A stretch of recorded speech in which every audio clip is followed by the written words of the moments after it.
and we were so close to electing JD, and this time we can.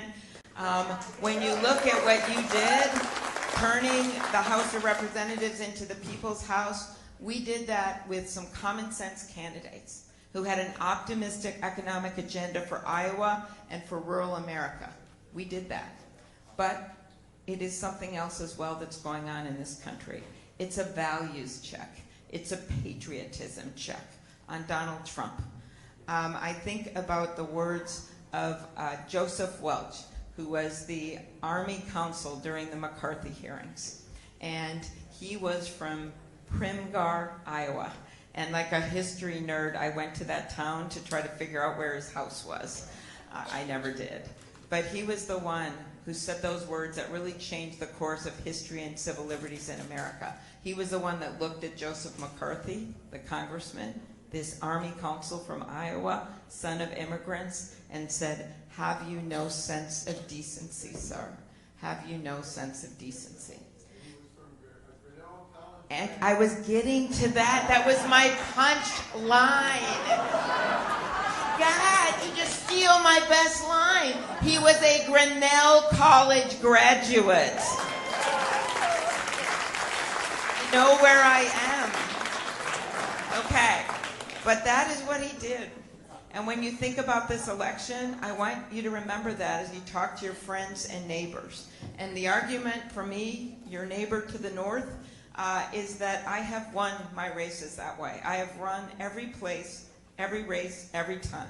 I have won in that district that every time that borders Iowa. I have won in the district, the rural, pure rural district that borders North Dakota and South Dakota every time. I have won Michelle Bachmann's district every time. And I have done it not by selling out on our values, you can ask Dave about that, but I have done it by going not just where it is comfortable, but where it's uncomfortable. I have done it by looking people in the eye and telling them the truth and telling what I think we need to get things done. That's how I passed over 100 bills in the US Senate. That's how I think we should govern, because I don't want to just eke by that victory. I want to win big. And mostly, I don't want to be the president for half of America. I want to be the president for all of America. So I want to thank you for having me. I would love your support, and you're not going to find anyone else. I wish we had a big farm debate. That would be really fun, who could reel off all of the aspects of the EQIP, CRP, and CSP programs. But I'm ready to have that debate. See you later. Thank you, everyone.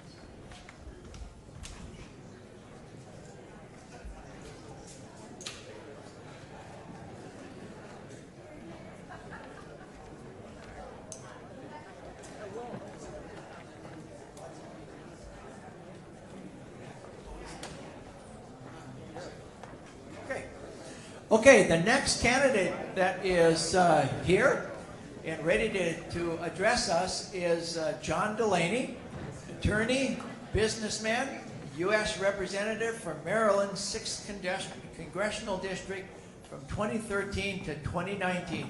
Please help me welcome John Delaney.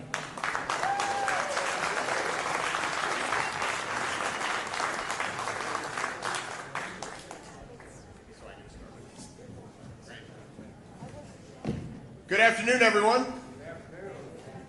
How's everyone doing? It's great to be with you here today. So, I'm from New Jersey originally. Don't hold that against me. I grew up in a small blue-collar town, two-family house. My dad was a construction worker. He was an electrician. He was a union electrician. But in 1987, the best thing that could have ever happened to me happened to me. I met my wife, April, at law school at Georgetown. She was from a very different place than I was from. She was from Idaho, a small town in Idaho called Buell, Idaho, and her dad was a potato farmer. and he was very active in the Potato Farmers Association in Idaho. He was actually the chairman for several years of the Idaho Potato Farmers Association. We met in 1987. We were married in 1989. So I spent a lot of time out in Idaho in the late 80s with her mom and dad. And as some of you may know, although a lot of you look pretty young in this room, the late 80s was a really tough time in the farm and agriculture business. We had a farm crisis. And my father-in-law, Tom McLean, was running a third-generation potato farm in Idaho. And things were tough. And unfortunately, he had bought out his 3 sisters from the farm in the mid-80s. And he borrowed money from a local bank to buy them out. That bank went under during the S&L crisis that happened in the late 80s. And he ended up losing the farm because the bank, who knew him, who had a relationship with, probably had a relationship with his whole family for generations, was taken over by the government. They foreclosed on the farm and they lost the farm. And I watched the effect that that had on him. And it affected him his whole life. He was never quite the same. Tried to get back in the business, rented some ground, never really worked again. So it's always given me, again, as a blue-collar kid from a crowded, dense, working-class town in New Jersey, this was my first exposure in many ways to rural America and understanding and appreciating what people do in the heartland of this country to not only feed this nation, but to make sure we're food secure and help build this nation. So April and I got married. We were blessed with 4 daughters. I became an entrepreneur, started 2 businesses, created thousands of jobs. But I always thought of my life as a third learning, a third earning, and a third serving. And that led me to run for Congress. I was first elected in 2012, and I started serving in 2013. My district was the only competitive district in the state of Maryland. And it was the most rural district in the state of Maryland. And it had the most farmers in the state of Maryland. And actually, agriculture is the #1 industry in the state of Maryland. Most people don't think that. Most of the farms were smaller farms, a lot of dairy farms. But it became a really important issue for me in the Congress of the United States. Since I've been running for president, I've been all around your amazing state. I've been to all 99 of your counties, which used to matter here, I think. And it's been an amazing experience. But I gotta say, and you all know this, things are really tough right now. Things are really tough right now. Part of it is what's happened to the agriculture industry. I mean, this trade war is decimating rural America, and you know it. And there's obvious things we need to do. Right? We talk about a lot of them. We talk about taking away the ability to grant these waivers, right, which is a terrible thing that this administration has done. They've granted 86 of them, and it's hurt the industry. We talk about the trade war that's going on, how it's hurting farmers. But we need an alternative vision. And right now, of all the candidates running for president on the Democratic side, I'm the only one who supports getting in the Trans-Pacific Partnership, which was President Obama's signature second-term economic initiative. It was his #1 economic policy in his second term, and he was right. He was right for lots of reasons. We have to be engaging in the world if we want to solve the most vexing problems facing the world, whether it be climate change, whether it be migration, whether it be the potential for global pandemics, or whether it be our national security issues. We have to be engaging. It was good for our country economically. It had the highest labor and environmental standards any trade agreement ever had, and it is good for the American farmer. If we were in the Trans-Pacific Partnership today, every acre of agricultural land in this country would be worth more money. So if you want to beat Donald Trump, which well, I do. I can't speak for everyone in this room. But the best way to take him on is to have an alternative vision around agriculture. And that has to start with embracing, in my judgment, the Trans-Pacific Partnership. But the problem is deeper than that. In small towns all over this country, they're shrinking, they're aging. It's putting enormous pressure on public education. It's putting enormous pressure on healthcare. Since 1990, our country has grown by 75 million people. Yet rural America has shrunk by 3 million people. In the last 5 years, counties with more than 1 million people have created 100,000 new businesses. Counties with less than 100,000 people, those counties have lost 25,000 businesses. Last year in our country, 80% of the money in startup companies went to 50 counties in this country. There are almost 3,100 counties in the United States of America, yet 50 of them get 80% of all the money for startup businesses. This is an enormous problem, what's happening to huge parts of our country that have been left behind economically. They're shrinking, they're aging. It's terrible for those communities. It creates no opportunities for young people, and it destabilizes our democracy, because our democracy is premised on the notion that we have broad-based economic prosperity. The model of the U.S. Senate and the model of the Electoral College is based on a country that is fundamentally thriving everywhere economically. And that's why we need an agenda for rural America. And it involves creating policies that get private capital and public capital flowing to these communities. I'm 2 months into something I call my Heartland Startup Tour, where I'm going back to all the small towns in Iowa. And I'm talking about things that we need to do to create jobs in these communities. I was the youngest CEO in the history of the New York Stock Exchange when I took my first company public. I spent my whole career helping small businesses all over this country. We need to reignite entrepreneurship in small businesses in rural America. That is our salvation for these communities. We have to strengthen the agricultural economy with smart trade policies. We have to center our climate change strategy in rural America. And we have to make sure we have policies and a leader in place who actually cares about starting or creating the environment where businesses get started and small businesses can thrive in rural America. And that is my agenda, and that agenda will matter to Iowa. And that is an agenda that you can not only beat Donald Trump with, but you can beat him in Iowa with. And if we beat Donald Trump in Iowa, we don't have to worry about the rest of the map. That rest of the map is going to be very blue.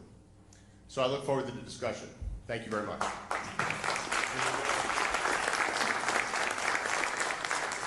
Very good. We have a few questions from our audience, and we'll exchange those back and forth.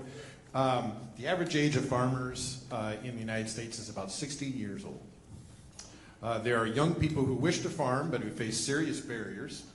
The Young Farmers Coalition surveyed young farmers a couple years ago, and they found that the two top challenges were land access and crushing student debt. How would you work to lessen those barriers for beginning farmers? So let's start with the student debt crisis.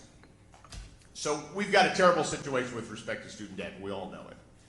And in many ways, we've got a huge problem with respect to college, because the business model of colleges in the United States of America is really not working anymore.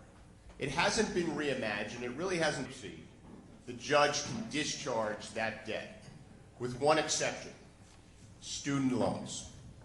So you continue to be shackled to your student loans. No one wants to file for bankruptcy, but if you're at that point in your life when you'd have to do that, I think you ought to be able to have your student loans discharged in bankruptcy. So those are two things I would do. For the new kids coming out of school, I would in many ways do the same thing. I'd lower the rates on student debt. Right now the federal government makes money on student lending. I don't think they should. I would have more programs where people can repay a percentage of their income. I want to make community college and career and technical training free as part of basic public education in this country. That would go a long way to alleviate this crisis, because kids could do 2 years of community college. Then if they want to get a 4-year degree, they could go somewhere else. And I think that would make a big difference. As far as land access, a lot of that, you're referring to being able to acquire land and actually start farming. A lot of that is access to capital. You know, when we should be encouraging, you all know what's happened with the concentration in the agricultural business. Part of that is because of what we've allowed to happen with antitrust laws. They haven't been enforced and they haven't been updated. But the other thing that's happened is because of globalization and technological innovation, there's a lot of advantages to scale. And so big farms have a lot of advantage because they can access technology, they can use their scale, they can open themselves up to more markets. Now, I think it's in our interest to have small farms. So if we want to have small farms, we've got to make programs available so that people can access capital and actually get started like they would with any business. And we also got to have programs to allow them to engage in more organic farming, which there's more opportunities around, but there's some capital requirements that are high. So I've proposed, as a part of a bunch of programs I want to do in the Small Business Administration, to have new loan programs to address those issues specifically. Okay. That actually, two of the questions that I had were very much on point, so I'm not going to ask them because I think you just answered them. But I want to go back to climate change because we've had several questions here from the audience about around the issue of climate change and how we need to be a leader in the world, and how the local communities have been adversely impacted. And people would like to have a better sense of where you stand on what kinds of policies can be put in place that might help agriculture and might help rural communities. Around climate. Yes. So I think we need to be centering our climate change strategy in many ways in the heartland of this country for a couple of reasons. Number one, a lot of the things we need to do to combat climate change emulate things that happen in the natural world normally. And it makes sense to have it located near where there's a lot of agriculture because we want to encourage there to be changes in agricultural policy to make it more sustainable. But also because we need jobs in a lot of these communities.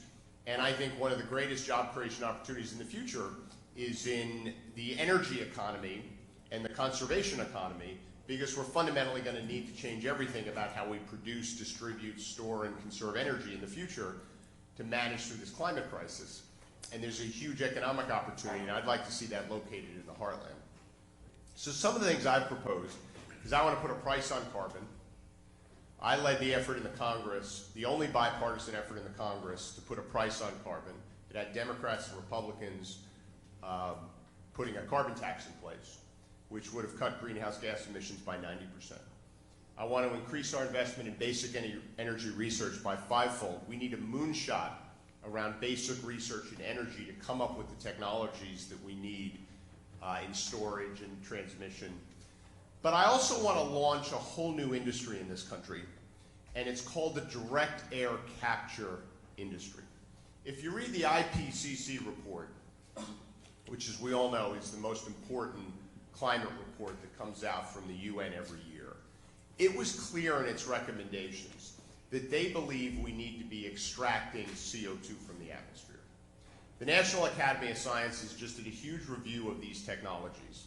Some people call them negative emissions, some people call them direct air capture. They're basically vacuums that suck CO2 out of the atmosphere.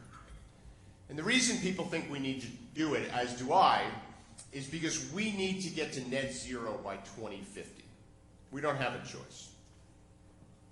And if we want to ensure that we're at net zero by 2050, it would be prudent to start scaling the technologies that are needed not only here, but importantly around the world to remove CO2 from the atmosphere. I'd like those technologies to be located in the heartland of our country, just like we see so much wind and solar technology located in our heartland. And the way to do that is with affirmative policy. So I've called for the construction of something called the Carbon Thruway, which is a pipeline. But it's not a pipeline that can transport fossil fuels. All it can transport is CO2. And we lay it next to the natural gas right-of-ways that already exist. And the reason, and I want that laid in the heartland of our country, because if we do that, then that'll create an incentive for these direct air capture machines to be located in the heartland, because if you're capturing CO2, you got to transport it somewhere. And I think it could be one of the biggest economic opportunities for rural America.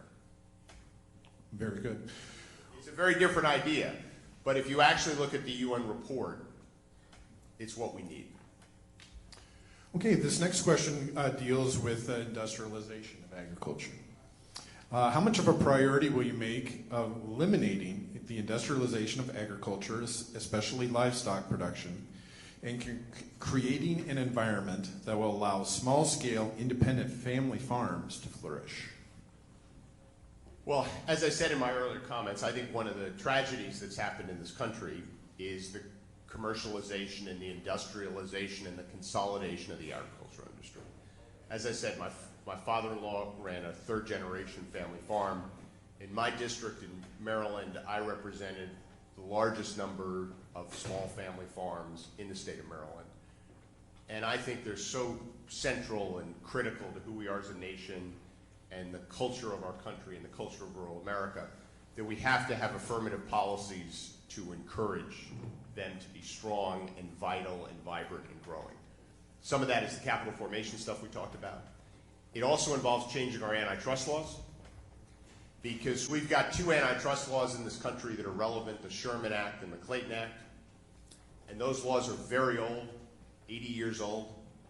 They were designed for horizontal mergers, meaning a company consolidating its industry. They weren't designed for vertical integrations, which is what's happened in the technology industry and what's happened in the agricultural industry. And I think those laws need to be updated and enforced, which will end up deconsolidating a lot of the big agricultural businesses in this country, which I think have been squeezing small farms and encouraging the consolidation. So I think if you want small farms to thrive in this country, you need to do several things. Number one, you need the right agricultural policy in general, and that gets back to trade. Number two, you need to make sure there's opportunities for small farmers to access capital and compete. And number three, you need to make sure the rules of the game are such that the big operations don't have all the advantages, which is what they do now. Thank you. The next one is immigration policy. This question is, we know that you and your wife took a delegation of law students to the border to help folks who are seeking asylum in our country. Tell us how that experience may have affected your position regarding the best path forward regarding immigration policy. So let me give you the background of this story. So in light of all that was happening at our border, most specifically the separation of kids from their parents, which there ought to be a law passed in this country saying you can't do that, by the way. April and I, yeah, people talk about a lot of things we should do there, but it's actually really simple. We should pass a law saying you can't do that, ever, period. It's a crime. So April and I wanted to do as much as we could around this situation. And my wife, April, who's an attorney, who's one of the leading nonprofit attorneys in the country dealing with media literacy in children. She's also the chairman of the board of Georgetown Law School, which is where we met, by the way. And so we were thinking about what we could do. This was last year. And we decided, and we were kind of talking to a bunch of folks about what's going on the border. And we said one of the things that are needed at the border is legal representation of folks who are coming into our country seeking asylum. So April and I sponsored a trip, we funded it, where we took 14 law students from Georgetown for a week and 2 law professors down to a facility in a place called Dilley, Texas. Now, Dilley, Texas happens to have the largest detention facility in the United States of America. And at the Dilley detention facility, they have a legal aid clinic that has been set up to actually allow lawyers to go and volunteer and represent people who are seeking asylum in our country. So what April and I did with these 14 law students who were part of the immigration clinic at Georgetown and 2 law professors, and April and I went to law school. I'm not much of a lawyer, she's a very good one. But because I'm a lawyer, I was able to plug in as well. So we all plugged into this legal aid clinic for a week. And we helped these asylum seekers process their cases. And it was an extraordinary experience because there were 1,700 individuals in the facility, all women and children. And the moms would come in and meet with us with their kids. We'd have translators there. Some of the kids spoke Spanish, I don't. And we'd hear their stories. about what they were fleeing in Central America. And so in terms of how it changed my perspective on this issue, it didn't really change my perspective on our need to have a humane immigration policy in this country. It didn't really change my perspective on our need to pass comprehensive immigration reform, similar to what we also had in 2013 on a bipartisan basis, that should be the law in this country right now, but it never got a vote in the House of Representatives. And I'll put it back on my agenda in the first 100 days. But we also need to be doing things affirmatively to try to fix what's going on in these Central American countries.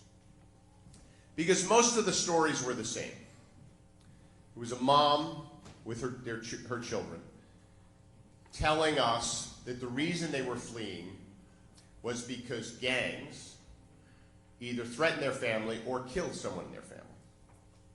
And they would go to law enforcement. And this is something none of us can comprehend in the amazing country we live in. But they'd go to law enforcement and they'd say, this happened to me and they're threatening me. And law enforcement would shrug their shoulders. Why? Because they're in bed with the gangs, because of the corruption. And so they had no recourse. So what I tell people all the time, they did what any one of us would do. Every single one of us would do what they do, which is they're worrying about their safety of their children, and so they left. And they came here. And if we want to actually get to the root cause of the problem, we, the United States of America, in my judgment, has to lead and try to restore some sense of civil society, particularly around law enforcement and the judicial system in these three countries. And this came into a sharper perspective for me. And so I rolled out something that I called Plan Central America, which is modeled after something we did in the 90s called Plan Colombia, where the United States of America, working with our allies and other countries of interest and non-governmental organizations, actually go to these countries and rebuild the judicial system, which we did successfully in Colombia. And I've committed in my first 100 days to convene a summit with all the relevant countries, which include all the North and South American countries and probably a bunch of European countries, and a bunch of NGOs that we think can successfully operate in these countries, and actually create a coalition to back and support rebuilding the judicial system in these three countries. So we should have a humane immigration system. We should reform our immigration system. But like what the president's talking about, which is to pull back aid from these countries, that's the worst thing to do. That is the worst thing we could possibly do.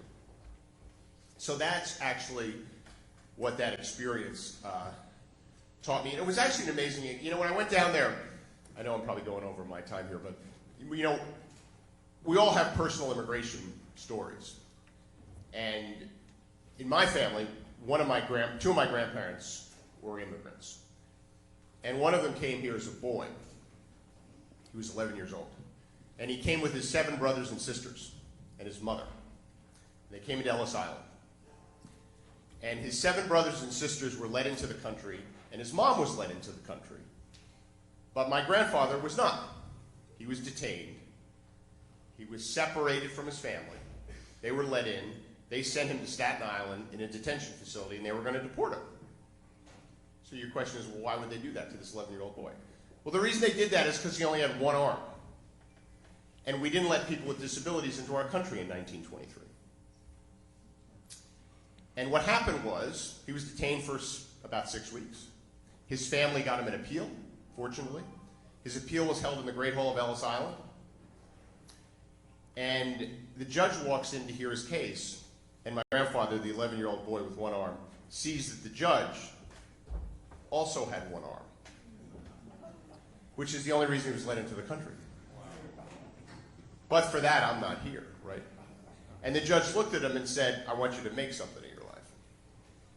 And it always struck me that a little bit of shared humanity at that border changed the trajectory of a lot of human beings. And so when I went down to that border with April and these law students, I was sitting there, I'm saying to myself, my grandfather's name was Albert Rowe. There's probably an Albert Rowe here. So let me see what I can do. So it was a very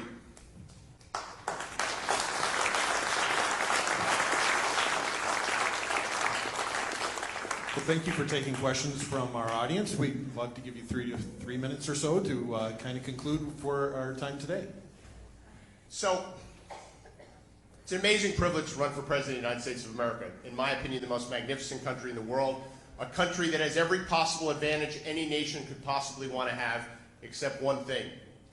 We have a broken federal government that's not working for our citizens. That's not doing the things it should do to prepare our country and the world, our country and our citizens, for a world that's changing so fast. But part of running for president is also having a higher purpose. Part of the higher purpose of my campaign is to really tell the truth.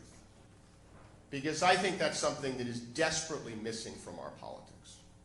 Because I believe the American people can handle the truth. I believe they deserve the truth. And if we want to actually solve all the issues facing us, we can only do that if we tell the truth to each other. You know, and one of the things that's never mentioned in politics is the fact that the world gets better every year, which is true. You know, for 30 straight years, the rate of poverty around the world has gone down. For 30 straight years. 2 billion human beings have been lifted out of poverty across the last 30 years. If that's not the hand of God, I don't know what is. We have innovations in our hands that none of us could ever imagine. Children that were, if they were born a couple of decades ago, would have no chance at life, now can live long, extraordinary lives. We're at the breakthrough of amazing innovations in life sciences and other transformative technologies. The world gets better every day, and we have to remember that. But the problem is it hasn't gotten better for a lot of our citizens for a long time. And that's our fault, because our government let them fall behind. And we can't solve those problems unless we're honest with each other, and unless our leaders are honest. And the truths I've been trying to tell are, number one, that this world is incredibly interconnected and interdependent. And we, the Democratic Party, have to reaffirm those values, particularly in the face of dangerous isolationism and nationalism. That's the truth. The truth is, if we want to actually improve economic conditions for all our citizens, we have to have policies that encourage the private sector, the government sector, and the nonprofit sector to actually work together. You know, this notion that the government can solve all the problems, or the private sector can solve all the problems, that's all nonsense. We solve problems when we collaborate. That's the truth. The truth is that a lot of our citizens are suffering. 40% of the American people can't afford their basic necessities. The last thing they need is more gridlock, partisanship, or ideology. They need us to actually start solving problems. The truth is we deserve a universal healthcare system where everyone has healthcare as a basic human right. And we can create that system, but we can't be overly rigid and ideological about how we do it. And the truth is climate change is an existential threat, but we will not solve the problem unless we innovate our way out of it. Because billions of human beings are going to continue to be lifted out of poverty all around the world. And when someone gets lifted out of poverty, they go from not using a lot of energy to needing a lot of energy. And most of those people live in countries where the only energy sources available to them are fossil fuels. So we, the wealthy, developed nations of the world, have to solve this problem. That's the truth. You know, and the truth is we can, in fact, fulfill our most fundamental responsibility, which is to leave the world better than we found it. But we can't do it unless we work together. You know, in 1958, John F. Kennedy gave a speech where he said we should not seek the Republican answer, we should not seek the Democratic answer, we should seek the right answer. He went on to say we should not seek to fix blame for the problems of the past, but we should own our responsibility for our future together as Americans. And he gave this speech 4 weeks after something called Sputnik was launched. And if you go back and read the history books, you realize the American people were panicked by that event. They didn't know what it meant. They thought they had lost their future. But great leaders like John Kennedy stepped forward and said, no. Our future is ours to build, but we have to do it together. And I believe we're at a similar moment. It may not be one rocket into space, but it's all this change in the world that's happening. that's changing everything, our economy, the future of work, our environment, our security risks, how we interrelate with each other. And what this country needs is a Democratic Party to step forward and seek the right answer and tell the truth to the American people and get our federal government working together and solving these problems with humility, with compassion, and with clear-eyed determination that we can, in fact, build a better future. The world will, in fact, continue to get better, but it needs U.S. leadership. And that's why I'm running for president.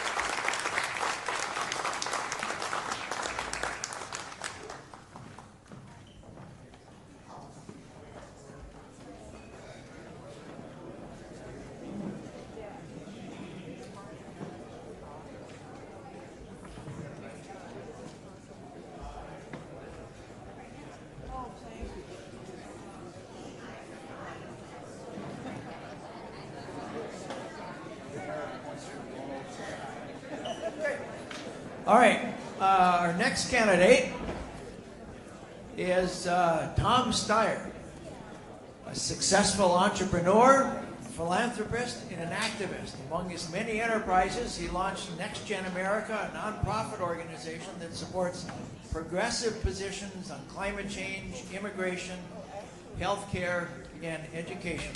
Please help me welcome Tom Steyer.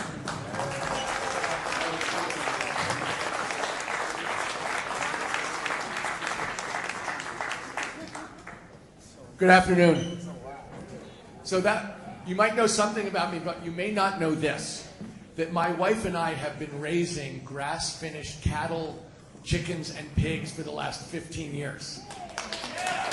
So when people talk to me about farming, it's kind of like, well, we've been thinking about that pretty hard together. And my jobs in college were always working in ranching or in orchards or in some form of agriculture. So I have had a chance to think about the economics of farming and what's going on in the farm economy. I have had a chance through this to talk to people who run farms in Iowa specifically and talk through the economics of their business. I got Dan Mulbauer, who I talked to a guy named Matt Russell. My wife has been here because she spends an enormous amount of time thinking about regenerative agriculture, about soil health, about what we're going to do in the long run to make sure that the farm economy is prosperous. So this is not the first time in my life that I've stood in front of a bunch of farmers and talked about what is going on in terms of the economy and what we can do to the farm economy and what we can do to make it a lot better. So let me just say some simple things that I would do. I would get rid of the tariffs that Mr. Trump put on in this trade war on the first day of my presidency. It's a failure. It's a complete failure. It's hurting Americans across the board. It's specifically hurting farmers, and it's specifically hurting Iowa farmers. I would get rid of all the waivers in terms of ethanol and oil refineries on the first day of my presidency because we need biofuels. We cannot walk away from this. We have to get better at it, and we have to do more of it, not less of it. When I look at the farm economy, I also note that the percentage of retail price retained by farmers has done nothing but go down. It's an all-time low. And there's a reason for that, and that is that agribusiness has been consolidating, that there is an ability to squeeze farmers to reduce the amount of the ultimate retail dollars that people get, and that's a result of corporate control. And if you've listened to my ads, corporations are running this government. And they're taking advantage of Americans across the board, including specifically farmers. So that is something I will push back on really, really, really hard. And the last thing is this. We have a huge climate problem, and the way that we're going to solve it partly is through partnership and leadership from the farm community. If you look at Iowa specifically, Iowa has the highest percentage of wind energy by far in the United States. And those windmills are by and large on farms across Iowa, and people are paid in order to have them. We're going to have to solve this climate problem, farmers are going to have to be in the leadership of how we sequester carbon across the country, and they're going to have to get paid for it. Do we have all the answers? No. So it's going to be a question of, I'm not using the word partnership lightly. There's going to be a need to sit down with local people and talk about the best way to make this work in a profitable and sustainable way, and that's what we're going to do. So when I think about the farm economy, my basic point is, I know that we're having a very tough time, and I know it should be 1,000,000 times better, and there are things that we can be doing from day one to make it better, and then we have to continue to have a profitable, prosperous farm economy, and the government has got to be out there, because what's going on right now is dead wrong.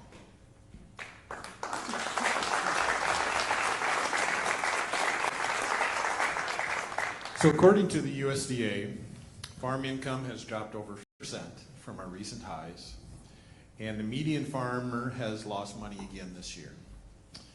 Farmers are tightening their belts by meeting with their landlords, their lenders, their input suppliers, but the vast majority are losing equity in their farm and putting off investments and delaying bringing the next generation back onto the farm. What should be done to address the farm income crisis? So let me say this. The statistic that was just quoted was a 50% drop in income. Just so you guys know, I looked at those numbers. I've seen higher than 50% since 2013. So I know what that means. Look, I'm a business person. I started my own business. I know what that means over time.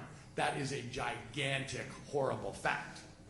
And does that imply the pricing? Sure. I mean, I looked at the price. I don't look at it every single day, but I look at the price of a bushel of corn. I know what it is, and I know vaguely what the break-even is. The break-even's around $4, and it's about $3.78. That's not good.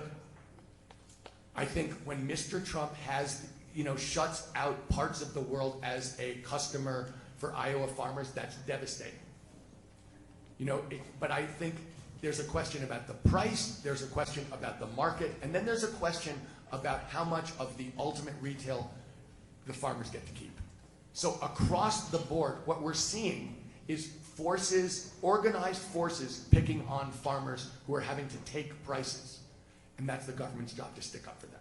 What we're seeing in this country across the board is Americans getting beat up by organized forces, usually corporations.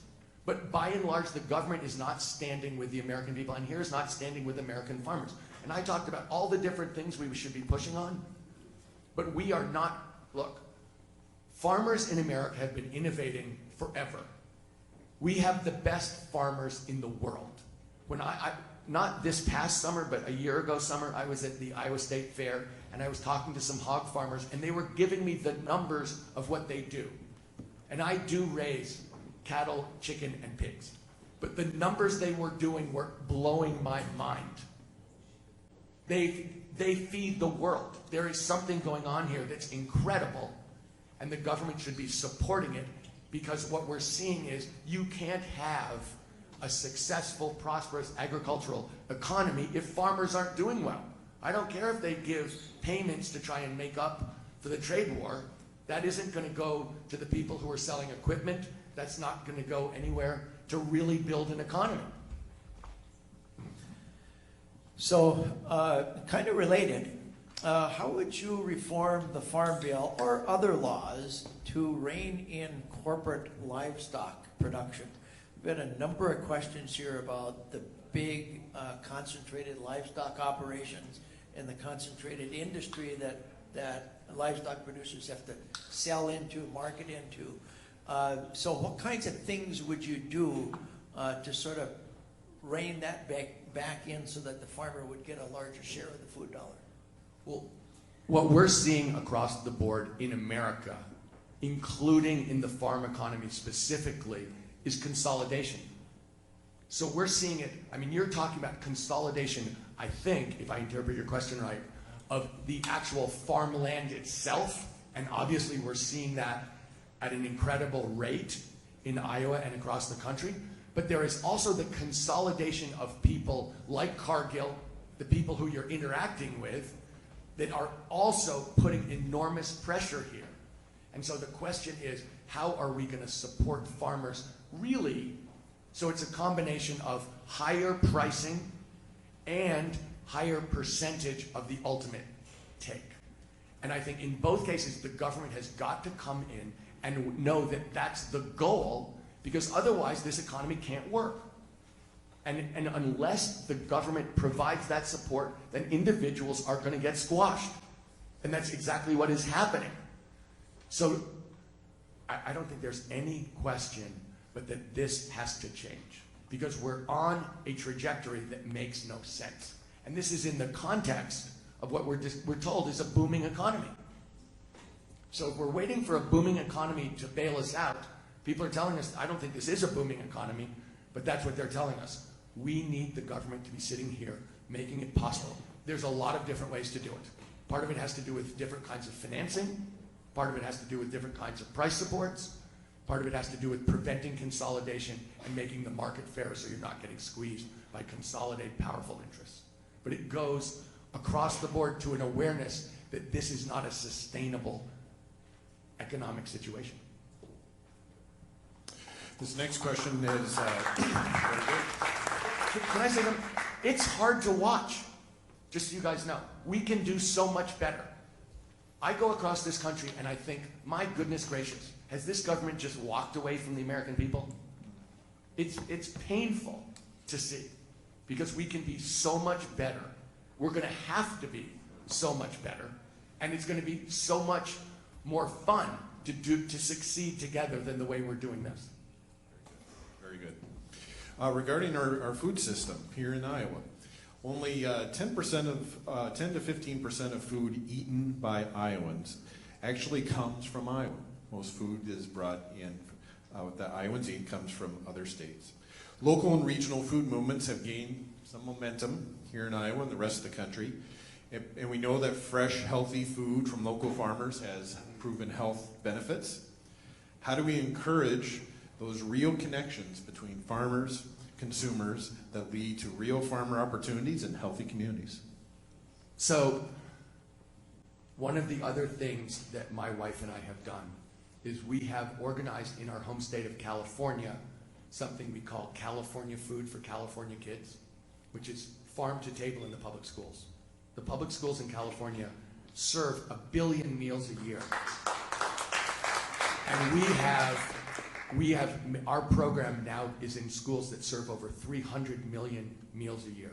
Without subsidy, it's a good deal for farmers. So when I look at this, first of all, do I think it's important that farmers have an automatic place to sell their produce at a good price and encourage it? You bet I think that's a positive. Do I think it's important for our kids to be eating healthy produce in school instead of eating Cheetos and Coca-Cola? You bet I do. I look at this as we have a health issue in this problem around food, and getting a much more direct connection between farmers and table is something that pays off hugely. I looked at the numbers of what farmers get to take home in terms of this, and in this case, we don't need subsidies, and we can do healthy food every single day for kids who can't afford. That may be the biggest meal of the day, and they may be getting a free breakfast and a free dinner too. So when you ask me about the importance of food and farming in our country, given the health issues that are going on, I think it's a gigantic, inseparable issue, and something where if we think we're reforming the food system of the United States without the farmers of the United States, I don't know where you could ever have come up with that idea. So we've had a number of questions about climate change, and that's obviously a central issue for you in your campaign. A very specific one here refers to the IPCC report and the prediction that Iowa will be having more than 40 days of above 100-degree heat each summer by 2050. And so the question is not just about how you deal with climate change, but how do you prepare for the massive crop failures that are likely to happen as a consequence? So, I don't know if you guys were brought up with the following saying, but when I was growing up, in my household, we used to say an ounce of prevention is worth a pound of cure. So when someone asks me, what are we going to do when the world ends? It's kind of like, let's make sure the world doesn't end. And honestly, we're talking about 2050, but unless I'm mistaken, there have been 4 huge floods in western Iowa that are, classified as 100-year floods in the last 10 years. So when we're talking about what could go wrong by 2050 in terms of heat and what it's going to mean in terms of crops, yeah, that's true. But it's not like climate change isn't in Iowa right now and having impacts. So when I think about this, there are 3 things I know. I know we have to deal with this, and I've said it's my #1 priority. I'll declare a state of emergency on day 1. We have to do it. The second thing I know is we can do it, that we have the technology to do it, and part of the technology is in this room. Part of the technology is what we're going to do with farmers in Iowa to sequester carbon. And the third thing I know is also in this room, and that's this. We can do it in a way that make Americans richer. We can create millions of jobs. We're talking about spending trillions of dollars, including in this room, to create good paying union jobs, to really change the way we're going to rebuild America. We always rebuild America. Honestly, everything wears out. You know that. Your car wears out, your roof wears out, your refrigerator wears out. Everything gets replaced. We're going to have to do it on an accelerated basis. We're also going to clean up the air and water as part of this. We have to. We're going to specifically make sure that we take care of air pollution and water pollution as part of this. But the big point is this. Yeah, we have to do it. It's a big challenge. It's also the biggest opportunity for the people in this room and the people in this country. We're going to rebuild the country. We're also going to reinvent the country. Look, I think about the United States right now, and I get asked all the time, and I'm sure you hear this yourselves all the time, which is, why are we so divided? What's going to pull us together? This is a very partisan country, and people's feelings are raw. Their emotions are high. There is a gigantic split. People don't talk to each other. They're mad. Okay. And people say, how are you going to pull that together? And a lot of people say, it's my personality. I'm going to talk to the Republicans differently. Here's what I say. We're going to take on the biggest challenge in the history of the world, and together we're going to solve it. That's what we're going to do. And let me just say, first of all, America has to go back to being the moral leader of the world. This isn't going to happen. This is not just the United States problem. This is a global problem. There is no second country in the world that can lead the world on climate. There's no second choice. But the other thing is this, and I think you probably remember this. Winning is really fun. Taking on a huge challenge and succeeding in it is really fun. And so if you ask me, how are we going to pull the United States of America together so that people think, wow, we really share something together? It's by taking on a huge challenge together and solving it together and winning and succeeding and standing up for who we really are. That's what we're actually going to do. We have to do it. We can do it. And you know something? It's going to be great for us.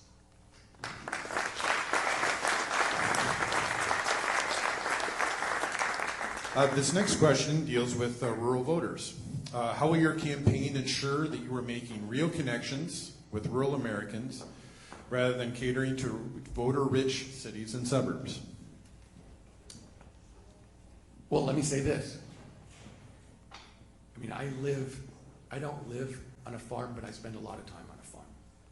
And what's gone on in the United States from my standpoint, and a huge failure, as a Democrat, let me say this, a huge failure of the Democratic Party has been our absence of presence in rural America. And so you're asking me, to me, it's a political question. I know that's the way you're posing it, but I see it differently. I see this as largely a moral question. There is part of America that has not been taken care of and people have not paid attention to, specifically in the Democratic Party. We haven't showed up, we haven't learned the facts, we haven't put in the time. If you look, I have a big rural plan about how to do stuff. There is no way that I am not going to be paying attention to the people in rural America. What's gone on in terms of services, education and health, is scary. In terms of How can you expect people to have a successful economy if the government isn't providing the basic services that people require? In terms of connectivity, there's no way that there can be this urban-rural divide. And people talk about broadband, but I'm talking about roads and bridges too. We really need to be connected. We're going to have to make sure that rural America is prosperous, has decent services and connectivity. So, is that okay?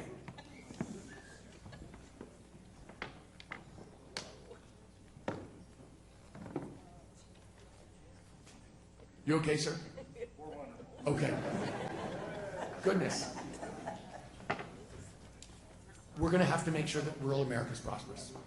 Because people are going to want to, for people to make the choice to live there, which I believe has to happen, we're going to have to make sure that it's a place that has services that support it, that is connected to the rest of the country, so that in fact, people can both prosper there and work at a distance. And that's what we're going to make sure of. We are not going to walk away from 44 million Americans, I promise.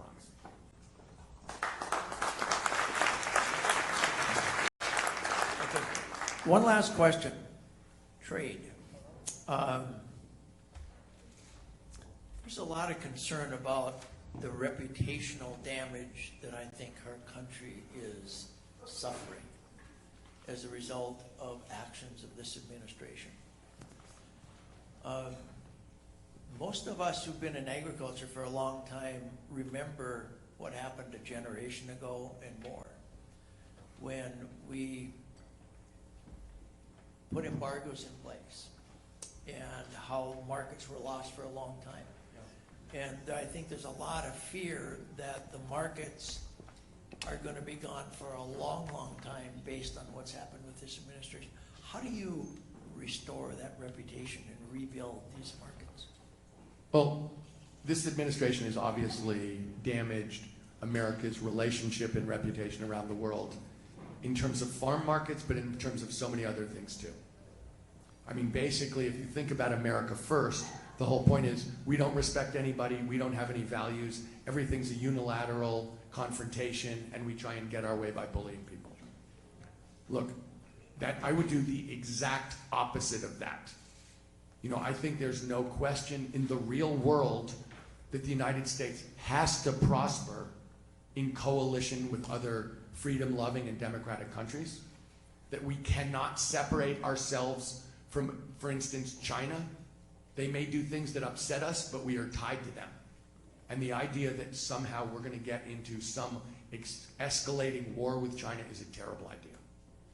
So when I think about how are we going to rebuild, the real question to me is how are we going to rebuild relationship? And the way that you rebuild relationship is by going out and saying what you mean, but also walking the walk and modeling the behavior that you want people to understand about you. And to me, this is supposed to be a value-driven country that sticks to its word, is good to it, is a good ally, trusted partner, and in fact pushes for the good things around the world and leads. And that is exactly what I'm going to do. And I'm going to ask people to therefore reward us by being good partners back to us. And that's going to mean specifically opening their markets to American farmers. So as far as I'm concerned, this is a question about trust, relationship, and behavior. People have got to look at the United States, and I'll tell you something. Over Thanksgiving, I was talking to one of the ambassadors from Canada, who's a friend, and she said to me, it's like we're on a sports team, and the captain of the team quit the team, and the rest of the team doesn't know what to do. That's where we are internationally. People look to the United States. They don't always admit they look to the United States, but they look to us for leadership across the board, including moral leadership. But it's moral, economic, technological, commercial, and financial. And we've walked away from the job. And that is absolutely terrible for the world. It's absolutely terrible for us too. And on day one, we'd start to repair that.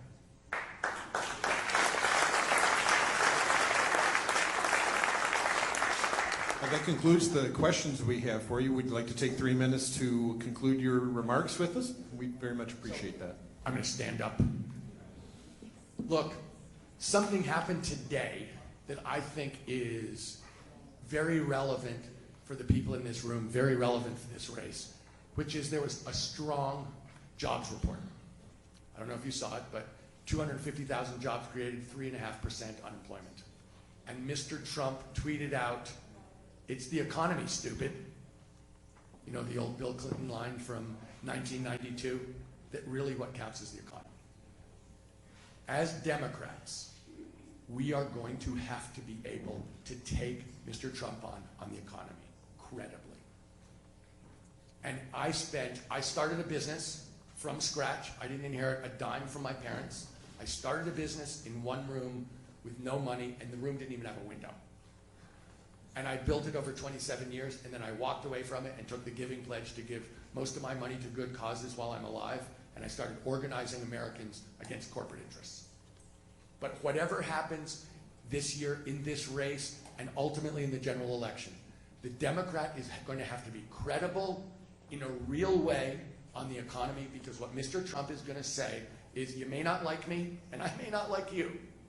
I may be a criminal, and I may say terrible things, but I'm good for the economy. And what the Democrats are going to have to say, and what I believe I can say uniquely in this race is, actually, Mr. Trump, you are a lousy businessman, you are a fraud as a businessman, you failed, and you stink as a steward of the American economy. And I'm looking at a group of farmers who should understand how bad he stinks, and that in fact we can do much better. That we can actually have an economy that grows faster, is more prosperous, and where the money is shared much more broadly. And that's what I stand for. That is what I am saying is, we can't just talk about new taxes and new government programs. We need an economy that grows for the people of the United States. And I can tell you, I said earlier, I've gone around this country full-time for 7 years. What I see is cruelty to the American people and walking away from the interests of 90% of Americans. And I do not intend to stand for that. You know, what I'm seeing is incredible concentration of wealth and income. And it's not right, and we're going to have to turn it around, and we're going to have to grow to do it, or we're going to have to share it completely differently. And that's what I'm promising you I will do. I know I spent 30 years studying economics about what makes countries prosperous and how to spread it, and that is what I'm going to do, and that is going to matter in this race, and it's going to matter in November. Thank you very much.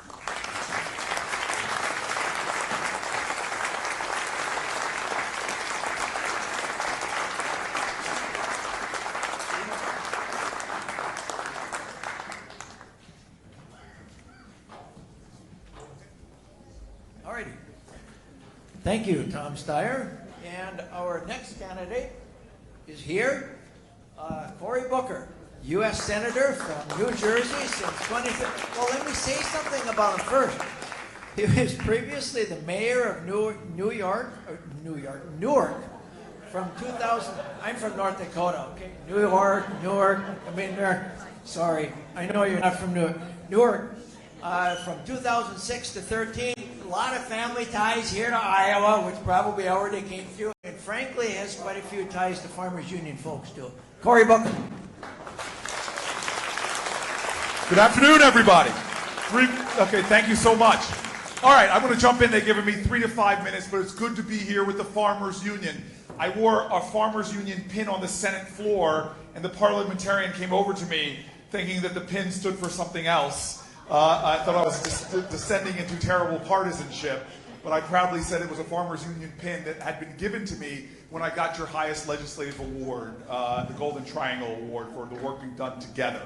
I'm proud to be standing here with you, having worked with you, stood with you, fought for things that will make a difference that I know we're going to talk about. But what I want to say real quick is my whole career has been about going to places where there are communities that are looked down upon, or overlooked, or cast aside. I moved to the inner city of Newark, New Jersey, and I'll never forget that the leader of the tenant building across the street from where I moved, in a very tough neighborhood, one of the lowest income areas of our country. I remember going on her door as this graduate from Yale Law School, kind of full of myself, and I knocked on her door as this young man, and she opens the door and it's like, "What do you want?" And I go, "Ma'am, I want to help you." And she looked at me with these eyes like, "Boy, you need some help." And I'll never forget, she took me down to the street and she said, "Tell me what you see in my neighborhood. Describe what you see." Then I said, "Okay, I see the crack house." And I described a lot of the things, the projects, the graffiti. But the more I talked, the more upset she looked at me. And then finally she said, "You can't help me," and she started walking away. And I run after her and stop her, and I was like, "Ma'am, I don't understand. What do you mean?" And she goes, "Boy, you need to understand something. The world you see outside of you is a reflection of what you have inside of you. And if you're one of these people who only looks at my neighborhood and sees problems and darkness and despair, that's all there's ever going to be. But if you're like me and one of those stubborn people who every time you open your eyes, you see possibilities, you see hope, you see beauty, you see love, you see the face of God, then you can help me." And she walked away, leaving me there on the street thinking to myself, "Okay, grasshopper, thus endeth the lesson." Every one of our American communities, from rural spaces to urban places, everyone has worth and value. And for the last 2+ decades of my life, I'm the only person in the United States Senate that lives in a community below the poverty line. We always say, don't mistake wealth with worth. Well, I want to talk to you about wealth. In the rural areas of our country, in the farmland of our country, there is tremendous wealth. This conversation that when people talk about rural America as if it's a problem, that to me is offensive. This is a part of our country right now that is the possibility, the hope for everything from solving climate change to creating the kind of global economic wealth that can make sure that America leads in a prosperity economy that works for everybody. That's what I hope to talk about with you today. But more than anything, you all, this organization, Farmers Union, partnering with me, has helped me to be a champion for rural areas, and I'm grateful for that. Thank you.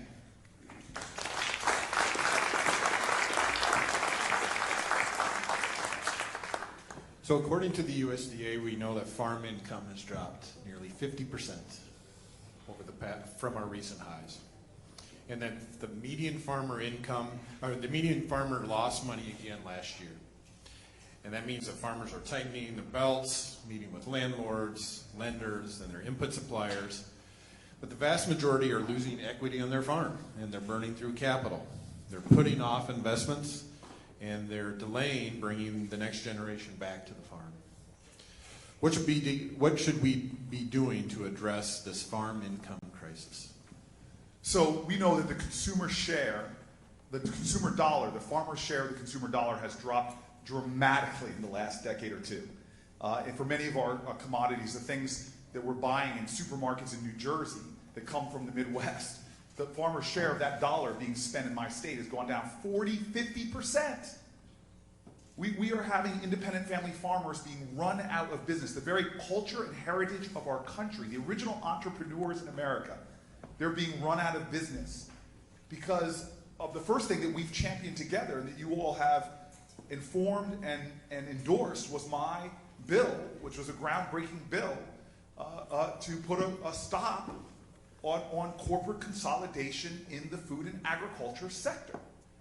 And so my moratorium bill is something we need to make sure becomes law of this nation, because when I sat with Farmers Union, folks took me, before I was a presidential candidate, took me through the Midwest sitting at tables with Republican and Democratic farmers, the stories were outrageous. The cost of the source products, a few companies buying up every single one, cost of chemicals, seeds going way up, squeeze from the bottom, squeeze from the top, because we're a nation that doesn't seem to even honor the Packard Stockyards Act. And so now people have one person to sell their goods to. One of the farmers I remember on this trip was almost afraid to talk to me about these issues, afraid that they would get cut off. You can't have capitalism without competition. What we have right now in the farm sector is not capitalism, not free market capitalism. And farmers are being denied the ability to compete because they're getting squeezed from the top and the bottom. So first and foremost, enough is enough. If these trends continue, we are going to become a country that's gone from independent family farmers to multinational corporations that are engaging in the kind of practices that are so contrary to the stewards that farmers are, that's going to destroy our soil, destroy our environment, because they don't care. When these big groups come in, like Smithfields and others, with their CAFOs and more, they're doing things to destroy our ecology and our system and our way of life with farmers. Number two is we've got to start creating new streams of income for farmers. This is a country, everybody here should be a little angry that we've been using our taxpayer dollars to give money to extractive industries like oil companies So they pay no taxes. The farmers you just talked about, family farmers that I know, they pay taxes.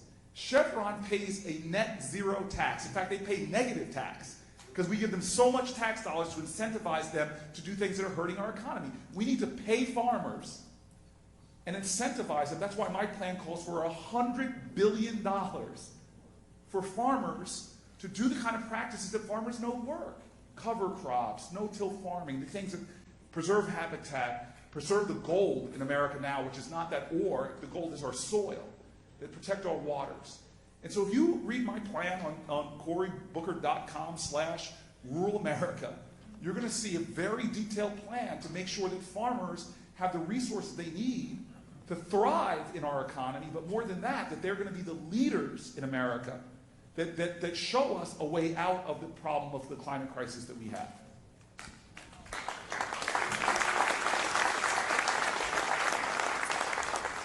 We've had several questions around trade, and I think one that really sort of covers a lot of it, it has to do with our reputational damage that I think as a country we're suffering with the current president.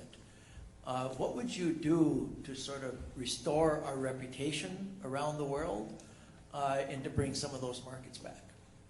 Well, we got to be clear right now that when we lose markets, it's not something you can flip a switch and turn back. This president is driving by global buyers. Remember, 95% of we're a consumer-based economy. 95% of consumers are outside of our country. And our farmers, I believe, fair playing field, will compete and win globally. But this is what this president has done.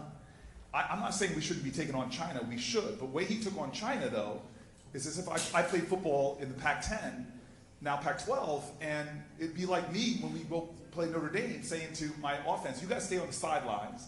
I'm going to go take Notre Dame on alone.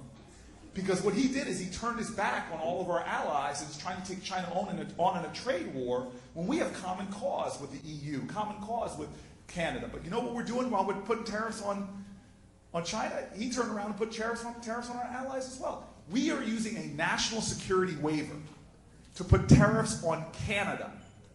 Now, I know some of you in this room might feel for me because I find Trudeau very menacing. He's got that beautiful hair. I'm jealous. But Canada is not a national security threat. So first and foremost, we need to do the opposite of what this president is doing, because he's saying his policy is America first. What it really is a policy of America alone, weakening our ability to take on people like China. And while he's doing that, let me just tell you the environmental cost, because many of you know this already. Those markets that used to buy their soybeans from us, you know where they're buying them from now? Places like Brazil. You know what Brazil's doing to create the land? Tearing down rainforest. And so I'm on the Foreign Relations Committee. I'm meeting with foreign leaders, and the conversations I have, they look at me, and I'm not exaggerating, this isn't melodrama. I see fear, worry, anxiety about America's retreat from the world, because they know we're an indispensable partner. And so I will be the leader that repairs our relationships, strengthens our alliances, makes our word, again, our bond as a nation, but focuses on putting farmers at the center, farmers and our environment, which are congruent, at the center of every trade deal I do, every international arrangement. Because at the end of the day, what's going to help our community here in rural America is to have the economic might and the willingness to take on the economic fight to make sure that the people who are producing the world's food are actually winning and not doing what they're doing right now, which is falling behind.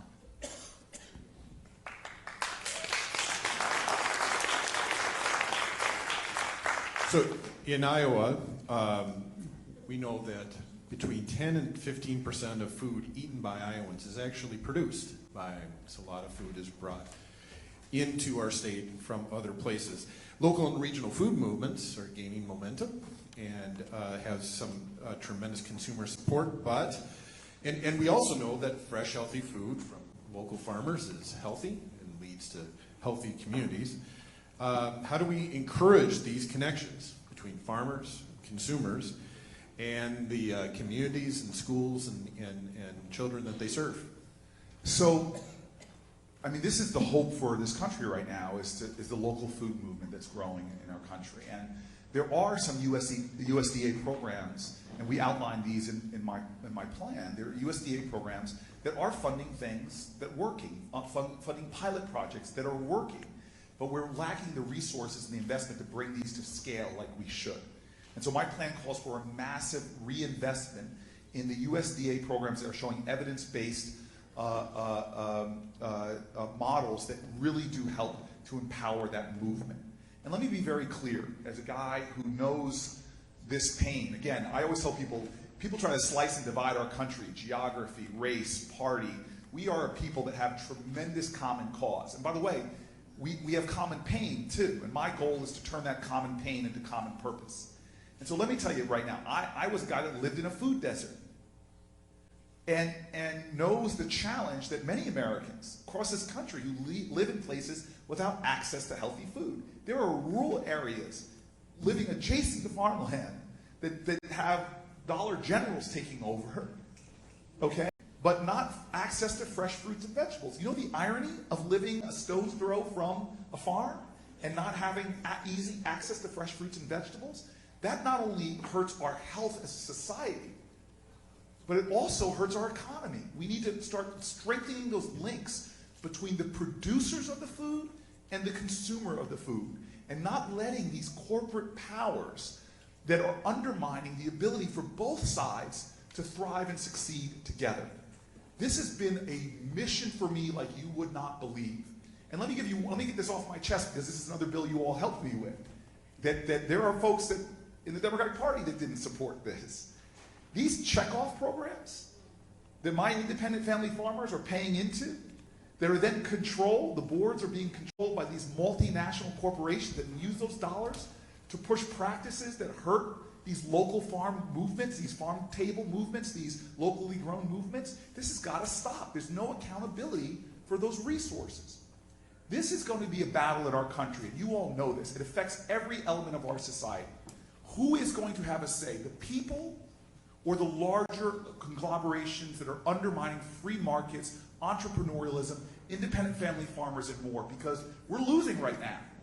We see a Supreme Court that's taking away individual power and favoring corporate power. Remember, we had something called Citizens United that literally said corporations are people now. Well, that's ridiculous. You can't marry a corporation. These are all things that are shifting in our society to give large conglomerations. Think about what new business starts. We have a rural plan for businesses, entrepreneurs to start and thrive, because I want to see those farm-to-table restaurants get access to capital and more. Well, you know why? New business starts are going down in this country. And so I just feel this strong drive, back to the point of this question, to do the things that are going to really make a difference for our country. In a country right now where we are seeing our health and well-being. Again, to show you common pain, common purpose, is South Central Los Angeles that says something. He goes, in South Central, we got drive-bys and drive-throughs. And the drive-throughs are killing more people than the drive-bys. We must have a food movement in this country that takes us back to our heritage, where people have access to fresh and healthy foods that are being produced by farmers like the ones represented in this room.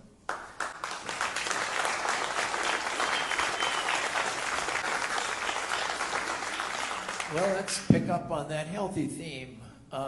There's a great debate concerning changing the healthcare system in this country. And I can tell you, as someone who's been involved in agriculture all my life, that it is top of mind for most farmers in the country, because their health care is more expensive than everybody else's. They frequently have pre-existing conditions that make them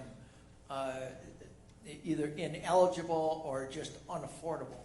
And so there's a two-part question. One is, what do we do to transform the healthcare system and make it more affordable for farmers, but also tie in some of the environmental contamination this questioner wants you to do that is happening as a result of polluted drinking water and things of that nature that also impacts our health? It is a big question. I'm glad you ended with that, tying this in, because we think of healthcare often just as a healthcare system and don't understand that our health and our well-being comes from our food, comes from the toxins in our environment, comes from our drinking water, quality of our air. All of these things raise our mortality and our illness rates that we don't talk about. We can even go further. The toxic chemicals, we have chemical companies controlling our laws that they put out the fire retardants that are on our fabrics, and they never test them. They're innocent until proven guilty. And so let me just say that a lot of the debate around our healthcare system is just hogwash, and I say that as a guy who's never washed a hog. But let's just be clear right now. We have a healthcare system that is fundamentally broken and is benefiting, again, certain people and excluding others. We pay more than any country on the planet for our healthcare. Close to 1 out of every $5 in our economy is being spent on healthcare. And we have the worst results of any industrialized nation. We cannot afford to keep going, because as we see rises in cancer rates, rises in Alzheimer's rates, if we don't change something, we are going to price ourselves out of healthcare and collapse our economy. There is an urgent need to do something about that. Now look, I'm of the camp very simply. I believe we should have a single-payer system. It would make a lot of things more simple, and I'm going to fight for that. But I'm also one of these very candid elected leaders, because I'm a senator now, that if you can't get all the senators on a debate stage to agree on things like Medicare for all that I believe in, you're not going to then go to the Senate and get Democrats who are more conservative to agree on it as well. And so this debate that we've been having on the Democratic debate stages makes a lot of people at home feel queasy, because nobody's really speaking to their pain right now, which is, okay, I hear your philosophical or your ideological or your moral positions on this issue, but I don't hear how you're actually going to get real things done. Because the last Democratic president we had, his slogan was, yes, we can. The operative of the word is we. We're going to make a difference on this by which president can build the best coalitions to make your lives better. And to make a coalition, it means you need to get all the Democrats together and pick up other people as well. And so as a guy, the only guy in this race that lives in a very vulnerable community, where I see the pain on a regular basis of people who can't afford their prescription drugs, or folks who get their primary care in hospital emergency rooms, we have to show progress, and I will never, ever sacrifice progress on the altar of ideological purity on these issues. I will build the coalitions to do the common sense things to drive down your healthcare costs, starting with taking on prescription drug companies, because it is morally wrong that our tax dollars have been used to develop drugs, that then the pharmaceutical companies jack up prices and charge us many times more in our country than they're selling it in other countries. Think about this. We help design and develop the drugs, and then they give Russians, I'm not exaggerating, they charge them a fraction of the cost for the same drug in our country. Enough. Under my leadership, we are going to take away patents from companies that do that and let generics come in, and we're going to stop companies from continuing to raise the prices of drugs higher than inflation. This has to be stopped. We'll use the power of Medicare to drive down costs. We will make this system that is morally corrupt of people profiteering off of our pain end.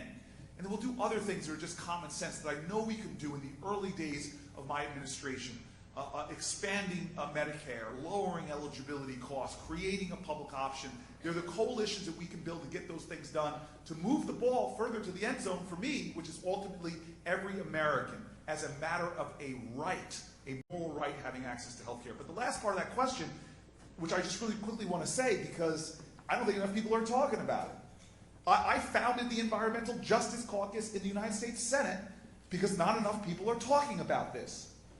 I pushed the biggest premier bill on environmental justice because not enough people are doing things about this.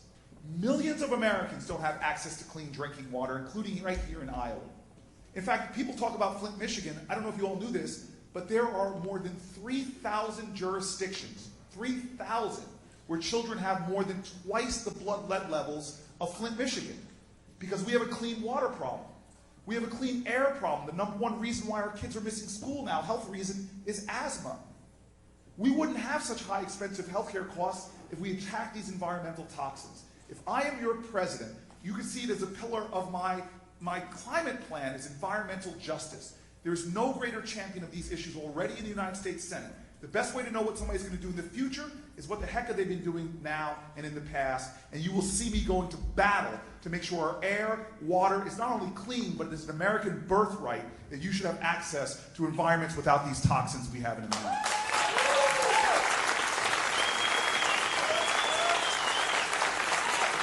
Okay. The last question before your closing comments has to do with climate change, and it's sort of a nice segue from what we were just talking about. But the questioner would like you to drill down more deeply into how you think farmers can benefit economically by the kinds of practices that you think make sense to deal with this existential threat. So we have a saying in my community, which is, it shouldn't be about me without me.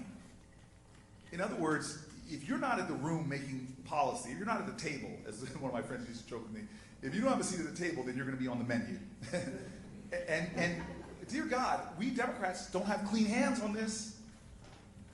Let people at the table when we're shaping policy, Waters of the USA, I could talk about a lot of things that we've done in ways that have not included farmers who have the wisdom and the insights and the values that the rest of America has. There are practices going on right now in Iowa that the rest of the country can learn from about soil preservation, about pulling carbon out of the air, about protecting waters and being stewards of that. I know this not only because I read about it, but I visited with those farmers. And so I'm a guy that, again, I was the chief executive officer of New Jersey's largest city. And I learned that I don't have all the answers. And that when you are trying to make decisions and craft policy, find out what's working and who's being directly affected by it and honor their wisdom. You don't need a bunch of management consultants from some big city in the East to be designing your policy that's affecting farmers in the Midwest. And so we have a very detailed climate plan about major streams of revenue, because I'm sorry, if it doesn't make economic sense, then it's not going to happen. And we've been wasting money on subsidizing corporations for so long because they have a seat at the table through their lobbyists. They have a seat, they're crafting policy. Enough of that. It's why in this campaign, I'm not taking corporate PAC money, I'm not taking federal lobbyist money, I'm taking money from, my mainstream of income is Americans. So if you go to my website to read my farm plan, please drop $1 or $2 while you're there as well. but let me say this. The Farmers Union took me on a rural farm tour. And it was amazing. We met with Republican farmers because I think the Democratic Party, we make a mistake if we vilify the 60 million Americans that voted for Donald Trump. Come on. We need to be the party that understands this moral moment is not about simply beating Republicans. I want to send Mitch McConnell to the back bench. I want to beat Donald Trump, yes. But the message of this party shouldn't be simply defeating Republicans. It should be about uniting Americans again. We will not win this election if we talk always about what we're against and don't start talking always about what we are for. And what we're for has got to be each other. Because the folks overseas are trying to divide us up against ourselves. And so the Farmers Union loved them, took me out on a farm tour, and purposely went to have me sit down with Republicans. And I love one of our tours. We stopped at this man's house. He took me out, showed me his cows and his pigs. And I want to confess to everybody here, I hope this doesn't prejudice you in any way, but I'm a vegetarian. and yet, one person's applauding. but they took me out. Thank you, sir.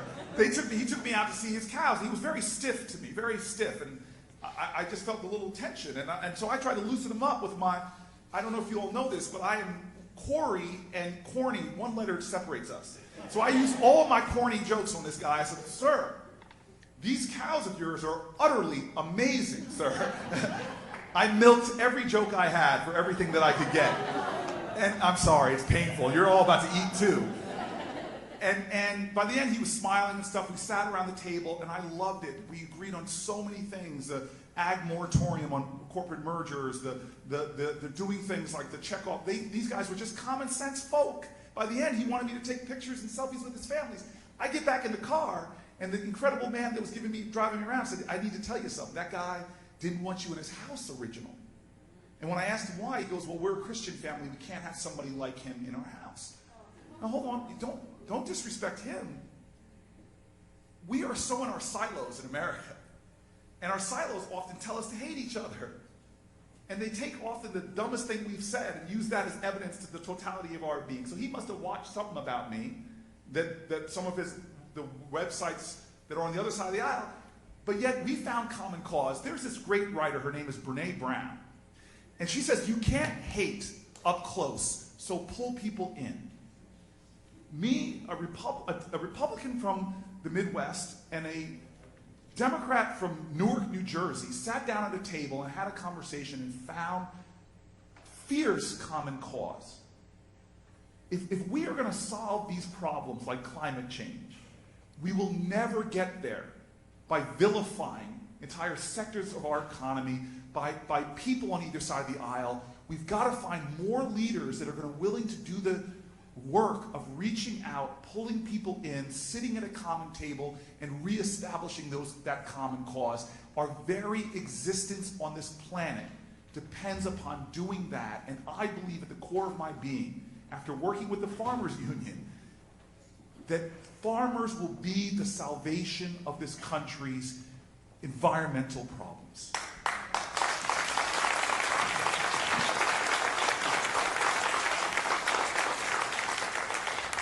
That concludes our questions for this session. If you'd like to take 3 minutes to conclude, I'm going to try to do this quicker than even 3 minutes and just simply say, I am here because folks that didn't look like me, many who didn't pray like me, were willing to stand up and fight for me. Even by the house I moved into to grow up in Harrington Park, New Jersey, it's a suburban, wealthy suburb. We were the first black family to move in, and we bought our house because real estate agents were refusing to sell to black families. So a bunch of white folks in that community banded together, and every time my parents were told the house was sold, they would send a white couple behind them to pretend they were home buyers. Literally, the contract we got to sign to buy my home was all that process was done by a white couple pretending to be us. I am literally sitting here right now because Americans stood up for Americans regardless of race, geography, whatever.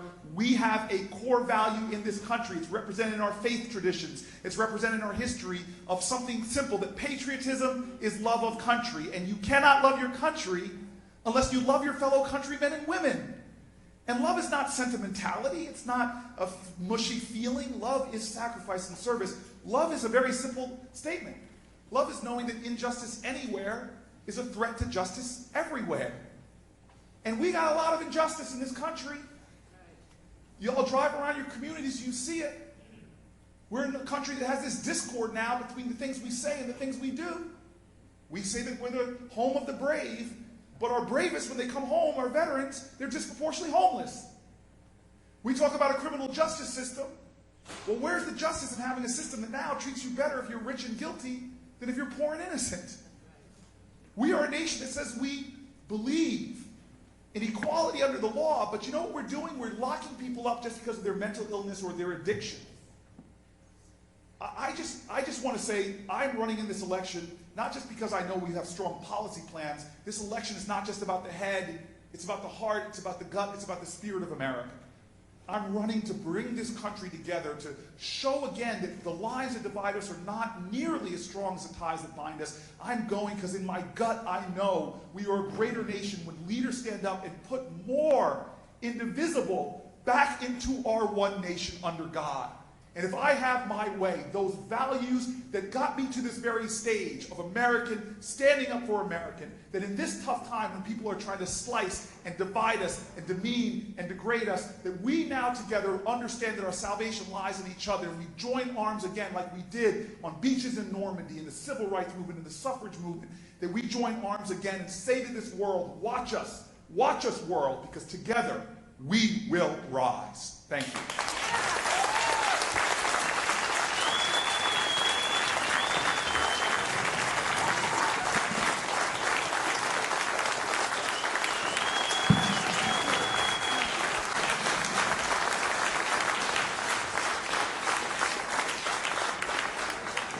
folks, we're going to take a approximately 15-minute break, and we'll have our 2 remaining candidates at that time.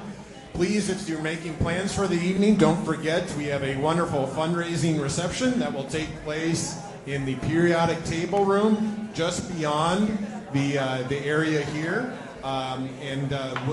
So take a quick break, and we'll be back in about 15 minutes. Thank you.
Hello, folks. We've got about 10 minutes or so before we're going to reassemble, so you've got a little bit of time in your break. During your break, don't forget to visit the vendors and our sponsors on the edge of the room. They've been very generous and are wonderful folks. And also the silent auction items. Make sure you bid on silent auction items. On the back of your badge is a little circle. That is your bid number. Make sure you bid on the silent auction items. You've got about 10 minutes or so before we begin again. So go ahead and visit our sponsors and bid on the silent auction items. Thank you.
Okay, folks, if you can reassemble, we're going to get started in just a minute. We just have a couple minutes, so please take your seats, and we will begin very, very shortly. So please reassemble, and we will begin very, very shortly.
Okay, folks, thank you for getting it together again. Please go ahead and sit down and take your seats. We're about to begin again.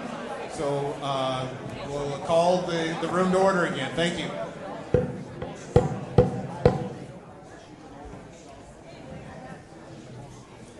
Okay, folks, take a seat, please. That means you too, JD and David. Okay, no, let's not go there right now. Okay, we are in kind of a tight schedule here, but our next presenter, our next candidate is Mayor Pete Buttigieg, the mayor of South Bend, Indiana since 2012. He's a Harvard University grad, a Pembroke College, Oxford, Rhodes Scholar. From 2009 to 17, he was an intelligence officer in the U.S. Navy Reserve, rank of lieutenant, and Afghanistan veteran. Please help me welcome Mayor Pete Buttigieg.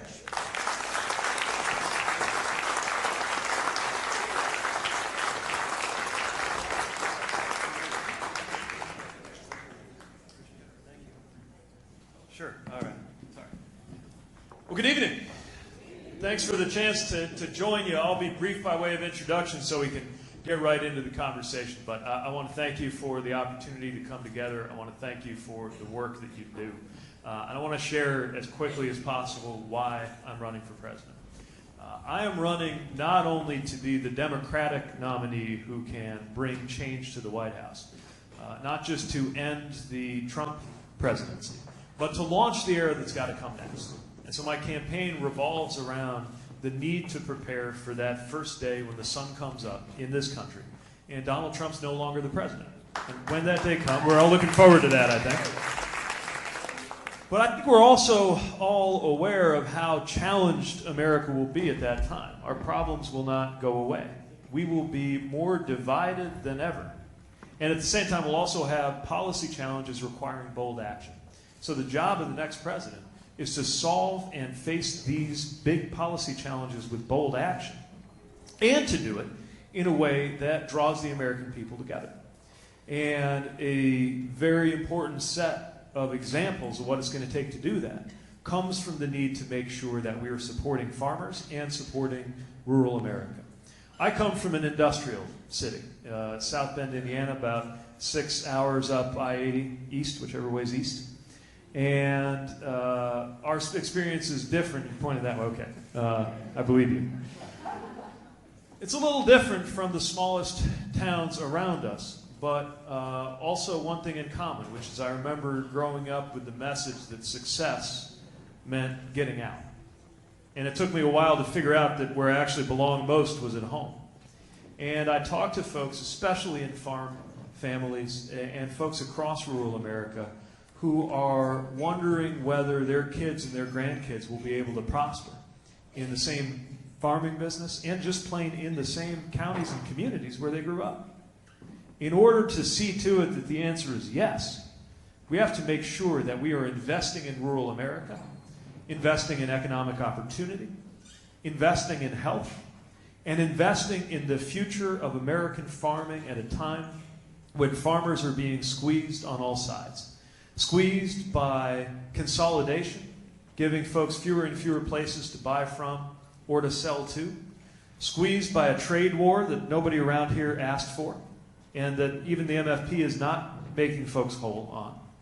Squeezed by a policy around so-called small refinery waivers. I don't know when these big oil giants came to be regarded as small, but we know how that's contributing as well. One thing I've learned from talking to farmers is that farmers do math for a living and deal with uncertainty for a living.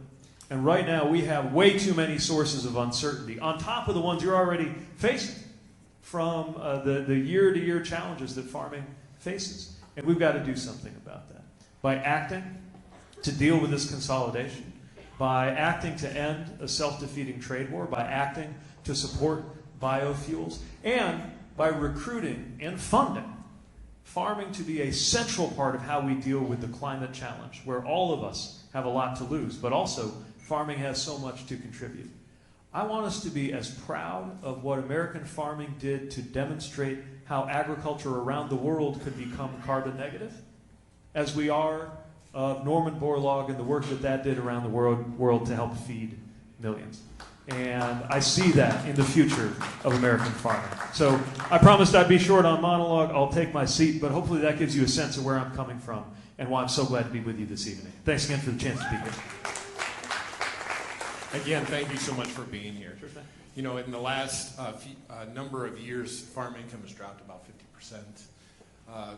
The median farmer has lost money again last year, and farmers are tightening their belts. And it's showing up in all sorts of ways. All the statistics indicate that we're experiencing some real stress on the farm. That means we're losing equity and putting off investments, delaying bringing the next generation back to the farm. What should we do to address this farm income crisis? So you're right. This has now reached crisis proportions. I think it's you all who put out that Thanksgiving dinner thing that shows the cents on the dollar that now go to farmers out of food in America. I don't think most folks realize how little of it now reaches those who produce the food. And it's one of the reasons why I was mentioning earlier this problem of consolidation. We know that's part of it. The squeeze that comes from having to buy supplies from fewer and fewer actors and having to sell to fewer and fewer players. We could act on that. How could we do it? Well, for one thing, making sure that we have vigorous antitrust enforcement. But another thing is there are laws already on the books that could be enforced better. You think about the different laws that we've already got out there. And we can commit ourselves to ensuring that we're doing everything we can to stand by American farmers. Part of it's opening new markets, export markets. Now, the reverse is happening as long as we're in this trade war. But I still believe that we're creating the best products in the world, not only to feed America, but to feed the world. But that means having a president who actually cares about this and is not asking you to take one for the team year after year after year, but actually makes it a central part of U.S. trade policy to make sure that we're creating more opportunities for American farmers to sell. And of course, we can't control the weather from year to year, but we know that we can act to make sure that climate doesn't get away from us. Because one thing that's going to continue to put pressure on farming, as it does on city life, is the increased frequency and severity of extreme weather events that I think has become too intense to ignore. There are a series of questions that we've been wrestling with this afternoon around quality of life in rural America, and in particular around some of the large concentrated animal feeding operations and the water degradation and air pollution that results from that. And so I think there's, if I can sum them all up, it is, do you see this as an issue? And if so, how do you suggest that we deal with this in rural America and as a society? There's no question that it's an issue. When you're a mayor, you think a lot about, you're in the business of delivering clean water, for example. So you think a lot about these questions of environmental quality. And we need to make sure that, for example, we've got the master matrix tuned up in a way that supports a sustainable level of growth when it comes to animal feeding. We need to make sure that we reverse the destruction of clean air and clean water standards under the EPA. A lot of it's just personnel. Personnel is policy. And if the head of the Environmental Protection Agency is a co-lobbyist, it's hard to believe they are somebody who believes in environmental protection. But again, when we're expecting and asking farmers to be part of the solution, we've got to be willing to put resources behind that. Now, we've got EQIP, we've got the Conservation Stewardship Program. We should be expanding access to those kinds of programs in order to make sure that we're putting federal dollars behind what we're asking local communities and farming to do. So those are some of the steps that would make a difference on the environmental side. When you talk more broadly about quality of life and quality of place, I also think we need to be investing in regional partnerships that support innovation, fusing technology, apprenticeships, and economic growth for rural areas. Now, that's going to mean a regional approach that doesn't always come instinctively to, I think, Midwestern counties. We're used to sometimes competing against the neighboring county. But when our competition is not the next county over, but sometimes a minor city of 5 million in China or something like that, we ought to make sure here at home that we're doing more by way of regional partnerships that cross some of those county lines. And we would try to fund that with regional resilience hubs. Another thing we've got to do is healthcare. This is part of quality of life too. And around the time I was born, there was no gap. There was no difference between life expectancy in rural America and for city dwellers. Now, I believe that gap has reached the biggest proportions in a half century. And so we've got to reverse the loss and the closure of hospitals, medical facilities, and the shortage of providers for physical, mental health, and for mental health and addiction, which we also know is such a problem. A problem that's not unrelated to the income problem you were talking about before. The darkest consequence of the reduction in farm income is the increase not only in farm bankruptcies, but in farm suicides.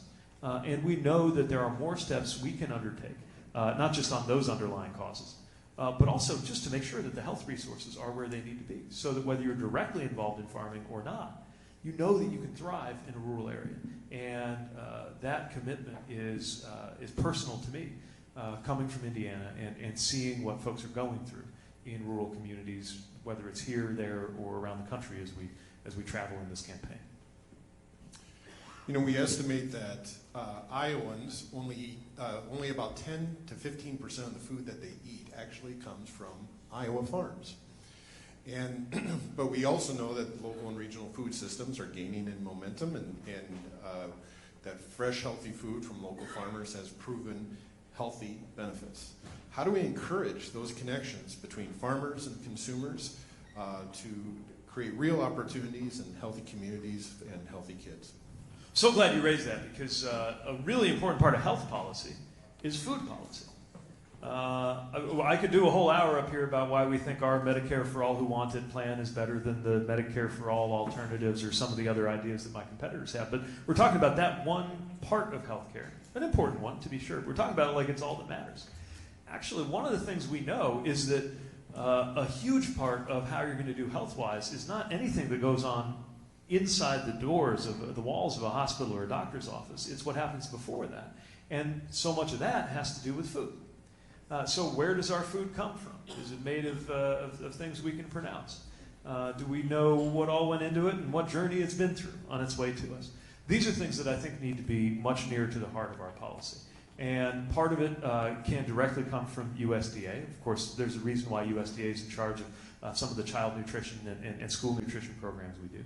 Part of it's a broader public education discussion, I think, that has to happen. And part of it is making sure in the course of our trade deals that we don't disadvantage domestic farming that is likely to lead to more local sourcing and good health. We also need to make sure there's a fair and level playing field when it comes to retail in this country. If the biggest retail companies can figure out a way to park their profits to where they don't pay any taxes at all, while a regional retailer, or for that matter, a regional restaurant chain or whatever we're talking about, doesn't have the kind of scale to take advantage of the system like that, then it's not actually a level playing field, and it's going to continue to push things in this direction where you have less and less local. Now, the good news is I think consumers are becoming more aware. I think communities are becoming more aware. And one of the things I love about farmers markets is they're one of the few spaces where people with very different stories and backgrounds still come together. You don't know when you see somebody wearing a trucker hat, whether it's because they're a hipster or because they're a farmer. They might even be both. And we need to build up more of that in our communities, because it's part of how we get across some of these social divisions too.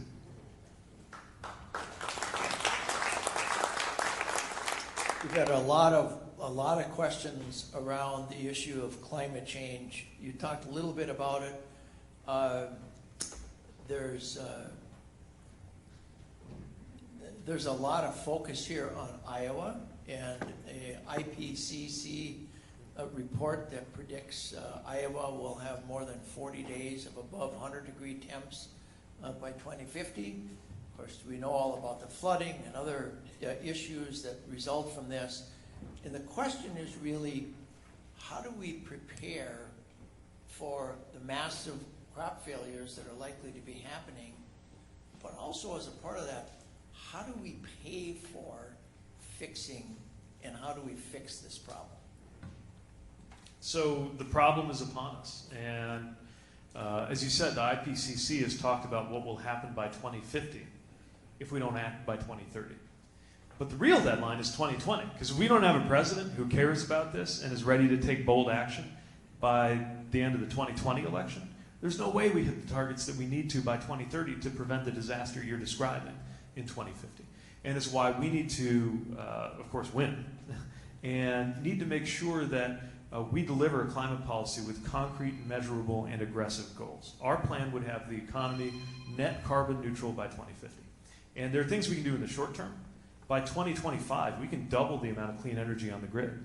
There are some things that will take longer. For heavy transportation and moving into industry, those are the things that will not fully hit their strides till the 2040s, but only if we're acting very ambitiously in the 2020s by, for example, quadrupling research, federal R&D, to over $20 billion a year in renewable energy and energy storage and carbon storage. It's why we need a carbon price or carbon tax and dividend. It's why we need global climate diplomacy, because the U.S. is only a fifth of the emissions, less. So we can't do it without the rest of the world. Now, the rest of the world can't do it without us. So I also think at a time when U.S. leadership is no longer really respected, we have an opportunity to restore U.S. credibility by using our leadership role around the world to guide the nations of the world in tackling this issue.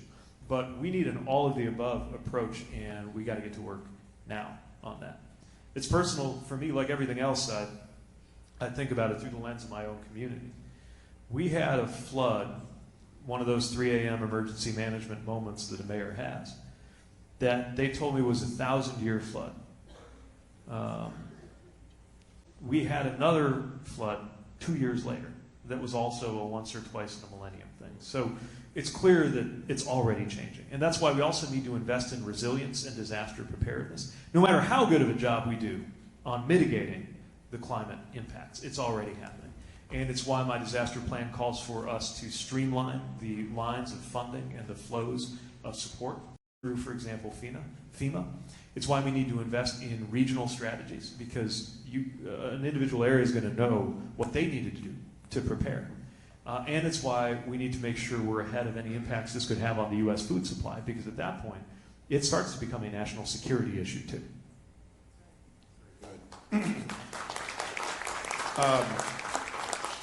The average age of a farmer in Iowa was about 60 years old.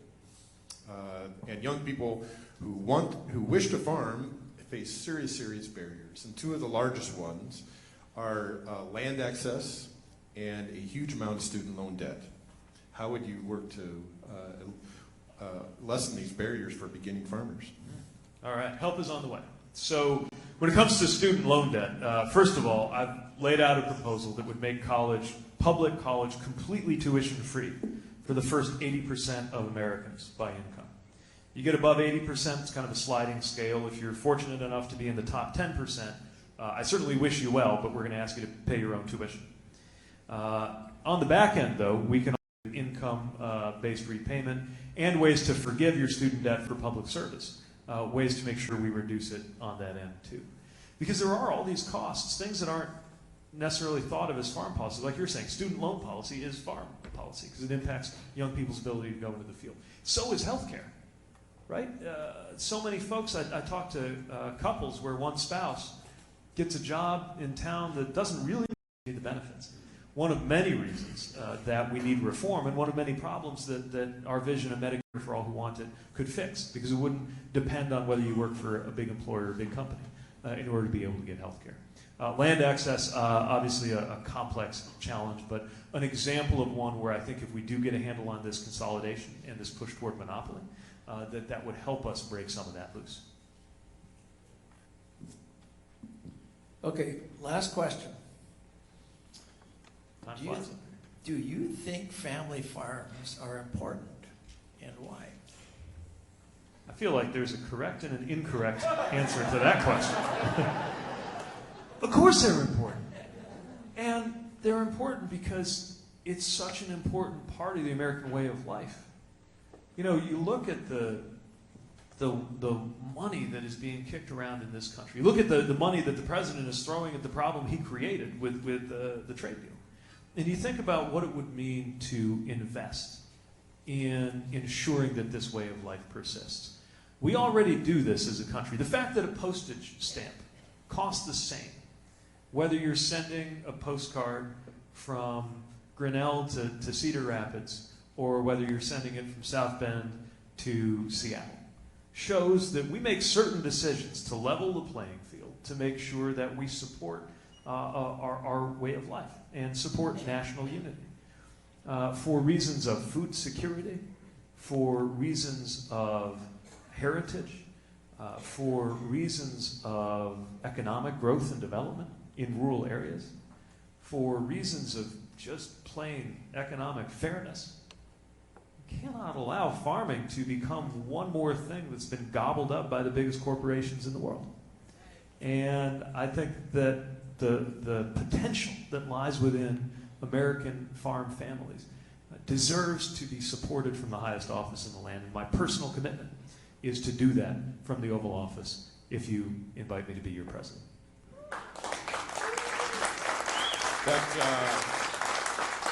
That concludes our questions for today. If you'd like 3 minutes to conclude, we would appreciate it very much. All right, bonus round. Well, let me end where I began, which is to say that we not only need to tackle these policy challenges we've been talking about that can't wait any longer, whether it's income, mental health, healthcare, disappearance of rural hospitals, climate change.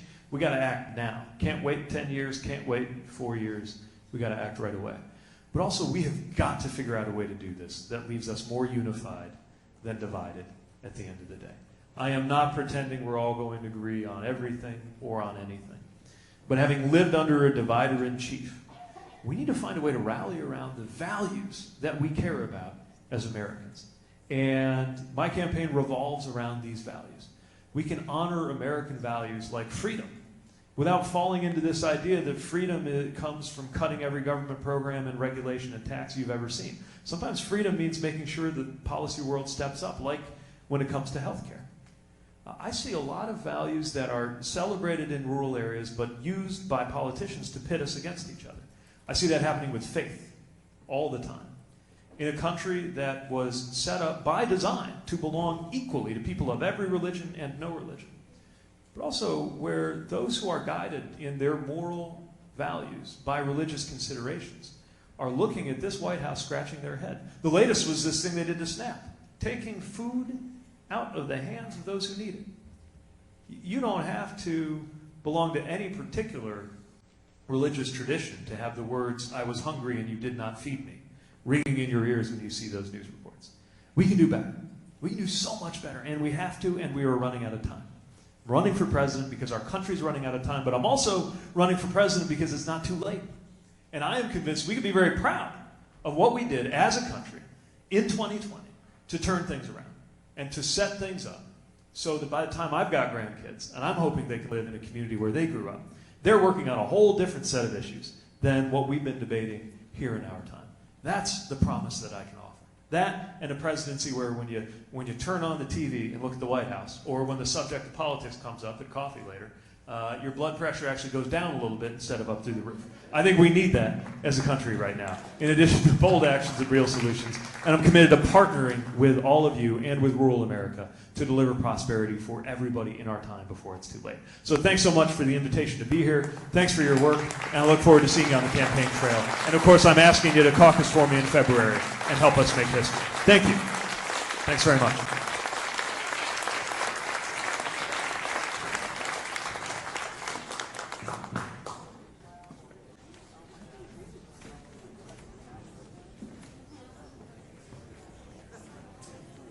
Okay.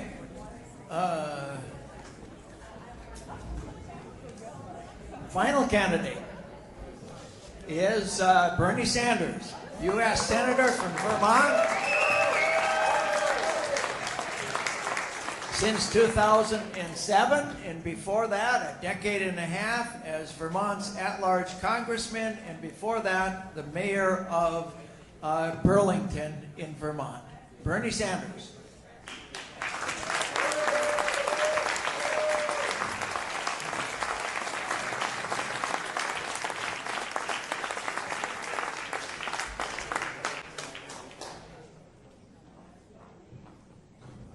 and I'm supposed to still be talking.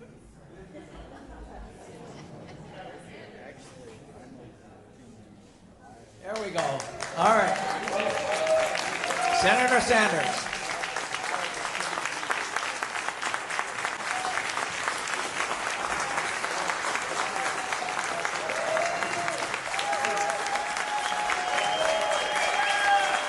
Thank you. Thank you, Iowa Farmers Union, for all that you are doing in tackling one of the great crises facing this country, a crisis that we don't talk enough about. And it's not only the decline of family-based agriculture in America, it is the decline of America. I live in one of the most rural states in this country. I used to be the mayor of our big city, 40,000 people. That was the biggest city in the state.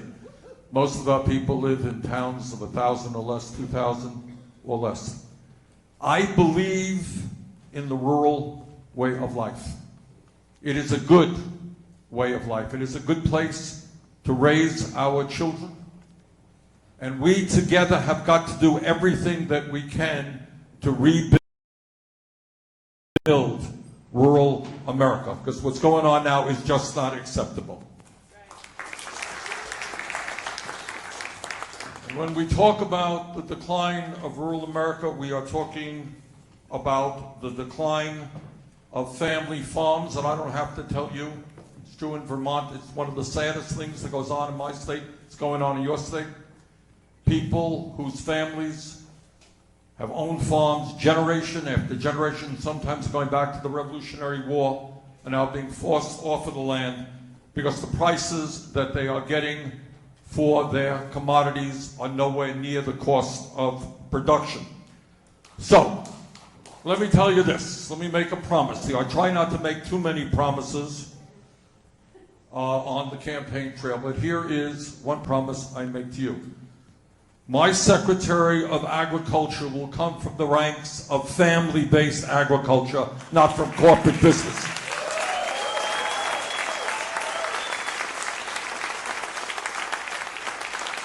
And that Secretary and our entire administration will be dedicated to rebuilding rural America and bringing young people into family-based agriculture and making sure the family farmers get the prices they need in order to live a good life.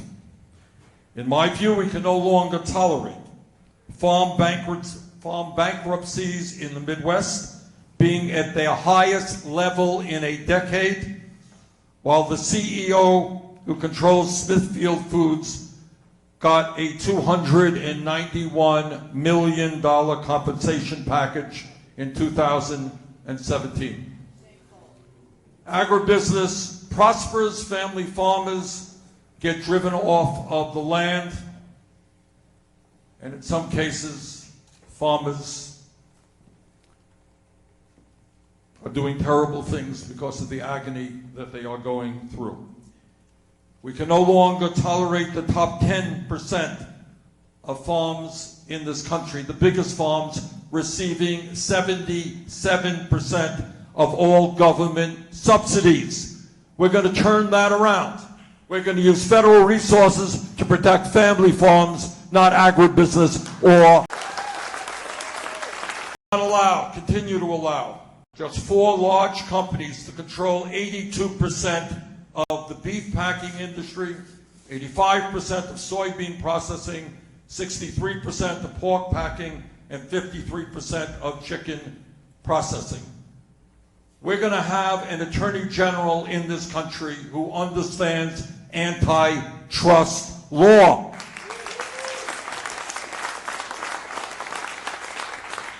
Too many rural communities, there is only one buyer of crops. You know that better than I. Which means food producers are at their mercy. They must use one corporation's feed and livestock. They must accept one corporation's costs, and they must accept one corporation's lower and lower payment rates. Today, and again, you know this better than I do because you're living with this reality, for every dollar Americans spend on food, farmers earn less than 15 cents. which is the smallest share in the modern history of our nation.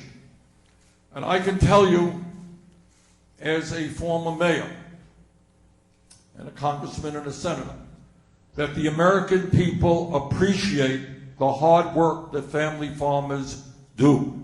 They want family farmers to earn living incomes, not 15 cents on the dollar that consumers spend. And we're going to change that ratio around. We need a Secretary of Agriculture who understands that we need more family farms, not more factory farms in the United States.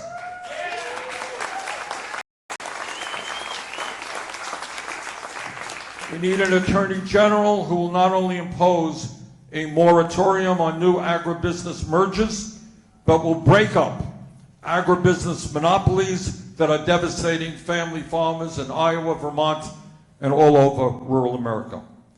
And when we talk about the need to ensure a fair price for family farmers, we are talking about the need for parity price floors to ensure farmers earn the cost of production plus living expenses. That is not a radical idea.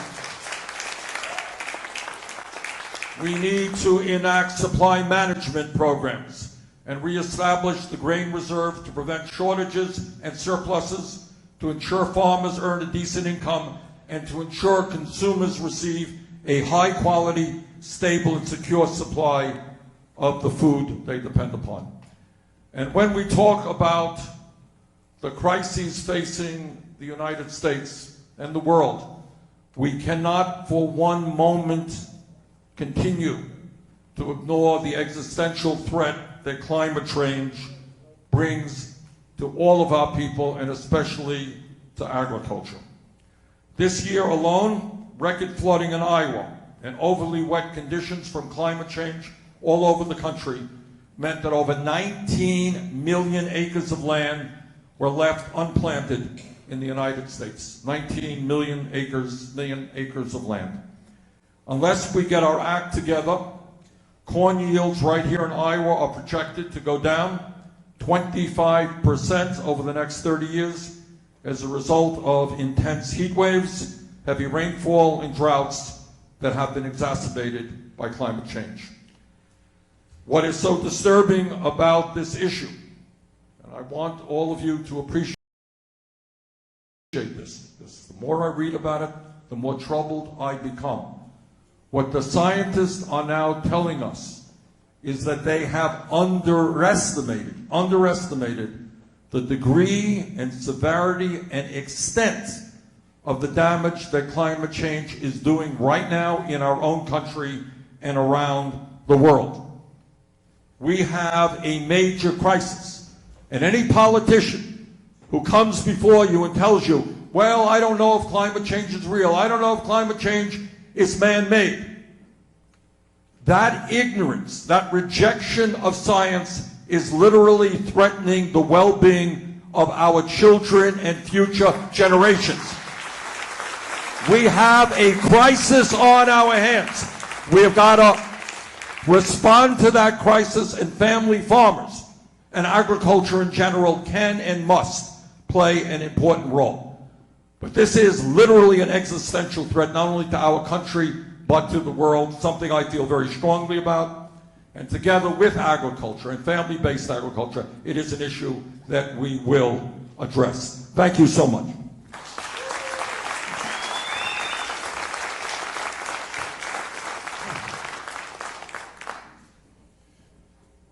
Senator, thank you. The average age of farmers in the United States is about 60 years old.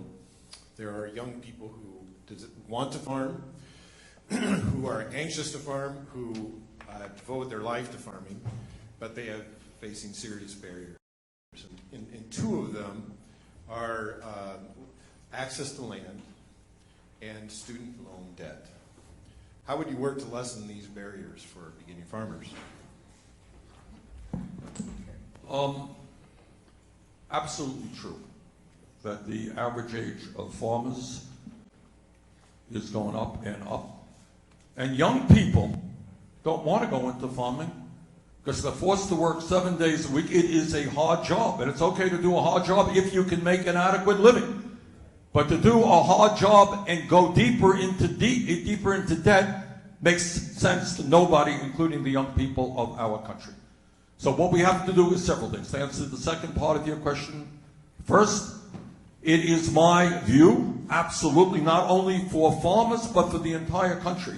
We must make public colleges and universities tuition free, and we must cancel student debt in this country, all student debt. And people say that's a radical idea. It ain't a radical idea. We do it by imposing a modest tax on Wall Street speculation. All of you know that back in 2008, 2009, we bailed out the crooks on Wall Street who nearly destroyed the entire economy. I think a modest tax on Wall Street speculation to eliminate all student debt and to make public colleges and universities tuition free is exactly the right thing to do, whether Wall Street likes it or not. Second of all, if we are serious about undoing the damage that rural America is now facing, we have got to bring young people into agriculture. And the way that we do that is not only making public colleges and universities tuition free, but making sure that they have, and that is why, parity, making sure that farmers are earning money, making sure that we have a government that stands up for family-based agriculture, not just factory farms, will in fact bring young people back into family-based agriculture. This is an issue that for the future of rural America we must resolve, and I intend to do that. Last point I would make on that one, and that is, I happen to believe that health care is a human right, not a privilege, and that is why we need a Medicare for All single-payer program, which will benefit the entire country, but I think disproportionately help family farmers, many of whom are struggling with the high cost of health care. That's another way we bring young people into the agriculture.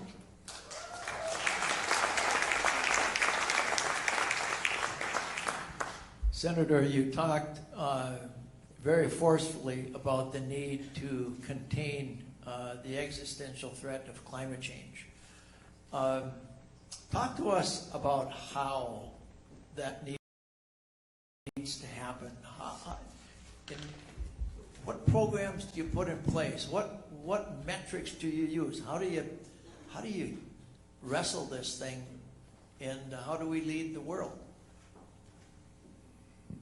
The first point that I want to make is I am trying to do my best to listen to the scientists. So what I'm telling you is not something that I thought up in the middle of the night. In fact, I failed physics when I was in college. So this is not me talking. I'm trying to reflect what the best minds in the world are telling us. And this is what they are telling us. What they are telling us, and this is what the word existential threat means, is we don't have decades. We literally do not have decades. We have got to envisage climate change as it was an attack on the United States. If some foreign country attacked us today, president would be on television talking about how we're going to respond. That is what we need today. We need to respond to the threat of climate change in an incredibly aggressive way. And I'm proud to tell you that I have introduced the most comprehensive climate change plan that has ever been introduced by any candidate running for federal office. And all that plan is about, is listening to the scientists who tell us we don't have decades, we've got to move now. So what do we have to do? The very first thing that we have to do is recognize the severity of the problem, the major crisis that we face. Second thing we have to do is to tell the fossil fuel industry that their short-term profits are not more important than the future of this planet and the lives of our kids and future generations. You know, I remember, and some of you may remember, famous picture, one of the most famous pictures ever taken in Congress. The tobacco industry, all the CEOs of the tobacco industry stood up before a congressional committee. Henry Waxman of California chaired it. And they raised their right hands to swear, tell the truth. And the question they were asked back then was, does cigarette smoking cause health care problems? And their response was, no, we have no evidence that it does. They lied under oath. They lied. And today the fossil fuel industry is lying. When they tell you that we're not sure if it's man-made, and we don't know exactly, that is a lie. They have known for decades that fossil fuels and carbon emissions are causing climate change. And millions and hundreds of millions, all people all over the world are going to pay the price. So we got to take them under. What do? Our goal is to transform our energy system away from fossil fuel to energy efficiency and sustainable energy. That means here in Iowa, you are one of the leaders in this country in terms of wind energy, and I applaud you for that. You get about a third of your electricity from wind. Farmers are making decent money from having wind turbines on their property. We have got to multiply that many, many, many times over. We have to invest very heavily in solar energy, in geothermal, all of the new technologies that are out there. We have older buildings in Vermont, and I know in Iowa, that need to be retrofitted because you're wasting enormous amounts of energy. We can create millions of jobs, creating the insulation, building the insulation, and the windows and the roofing here in the United States to make our homes and buildings more energy efficient. We need a new transportation system moving away from fossil fuel to the electrification of transportation. We also need to understand, as all of you do, this is not an American issue. I wish I could tell you we could solve this alone in America. What makes this issue even more complicated, we can't solve it alone. We need to get Russia and China and India and Pakistan and all of the countries in the world involved in this. So here is my dream, and it may seem like a visionary dream. Maybe it's impractical, I don't know.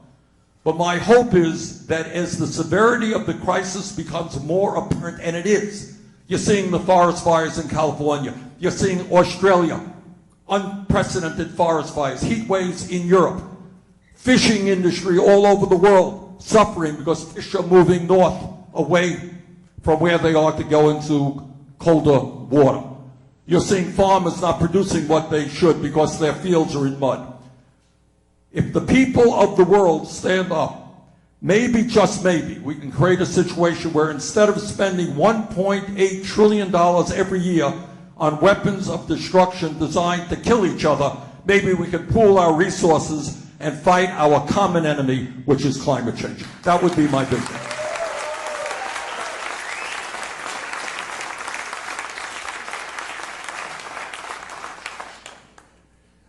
In Iowa, we estimate that of only 10 to 15% of the food eaten by Iowans is actually raised here in Iowa. Now, there have been some great strides made in Iowa and in Vermont in the local and regional food movement. And we know that there are proven benefits to that. Absolutely. What federally can we do to create tangible and real connections between farmers and consumers that lead to farmer opportunities and healthy communities and real benefits for our kids? Well, for a start, that's a great question, and you're right, in Vermont we have worked very hard on that with some success. First of all, we need to make sure that we have a serious effort in labeling products regarding country of origin. I think everything being equal, people in this country would like to know that their food is being produced in this country. So we need that labeling. We don't need anyone checking on. We are all concerned in this country about an epidemic of obesity and diabetes that goes with this. Parents all over this country are worried about the quality of food that their kids are eating. I see, and we're doing some of this in Vermont, what we call food farms to schools, where we have direct links between our schools and the school lunch program. Some of them are really great. We have really creative cooks using local food products. We have our largest hospital in the state. To the best of my knowledge, gets almost all of their food from local farms. And it is very high quality food. Food is so good that people who are not in the hospital actually come to the cafeteria there, that's true, to get the food. All right, so I think people want fresh food. They want fresh food, and they want to know who the people are who are producing that food, and if those people are their neighbors, that is an extraordinary thing. So I think, and you know, when you talk about climate change, we don't need to be shipping poultry from China or wherever the hell it is into the United States. That's a huge expense. To the greatest degree possible, we should be producing food locally and taking advantage of that situation.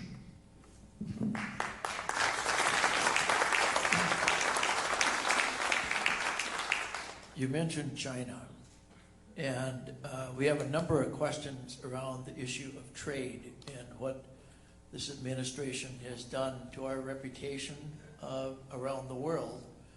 And we'd like to know what you might do to restore that reputation and what your policies might be relative to our trading environment around the world. Good. I believe, and I think every sensible person believes in trade. Trade is a good thing, but it has to be based on principles of fair trade and not just unfettered trade. And what it has to be is policy developed by the stakeholders, the people who are impacted most by that policy, not by CEOs writing trade agreements behind closed doors, which has been the history of trade agreements in this country. And when we talk about trade policy, it can't be made by a tweet at 3 o'clock in the morning, all right? And it can't be made arbitrarily, which is, I think, what you're referring to in terms of damaging our reputation, not only on trade, but in terms of our reputation with historic allies throughout the world. So I want farmers in this country to be able to have good markets abroad. I want them involved in that discussion. I do not want to see us in a position where cheap food, perhaps unhealthy food, is coming flooding into this country. So to answer your question, I voted against PNTR with China for a variety of reasons. I voted against NAFTA for a variety of reasons. And I will work as President of the United States to establish trade agreements that work for workers, that work for family-based agriculture, and not just the CEOs of large corporations.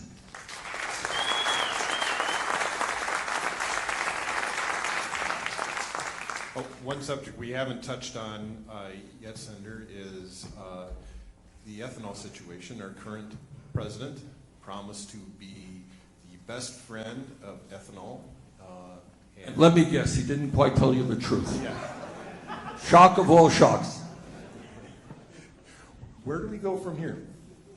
Look, if we are serious about combating climate change, we need to move to sustainable energy.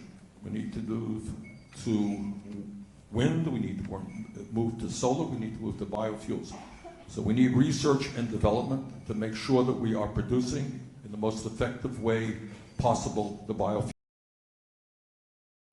that will help this country. We don't need to exempt large corporations from biofuels. We need to protect family farms. We need to do a lot of research, cellulosic, alcohol, and so forth. But I look forward to working with you on that issue. Well, thank you. That concludes our questions, but we'd love it if you would like to summarize and conclude your remarks for this evening. I know you have had a long day. As a United States Senator who is sometimes trapped on the floor listening to my colleagues speak, I do appreciate the pain that you have been going through today. Congratulations, you have survived. I understand nobody is following me. This is it. So you've made it. Congratulations. Let me just say this. This country today faces monumental challenges. And one of them, which is absolutely true for agriculture, but it's true for the whole economy, is that more and more we are moving toward an oligarchic form of society where a handful of billionaires and large corporations control not only our economic life and our political life. That is true in almost every sector of our society. The rich are getting richer. Middle class is struggling. People work longer hours for low wages. There are a whole lot of people living in poverty. People don't have any health insurance, can't afford to send their kids to college. Half of our people live in paycheck to paycheck. So at the end of the day, what we have got to do to save family-based agriculture, to save rural America, is we need, I know this is a radical idea, and at the end of your long day, here it is, folks, The radical idea is that maybe, just maybe, we should have an economy and a government that works for working people, not just the billionaire class and the 1%.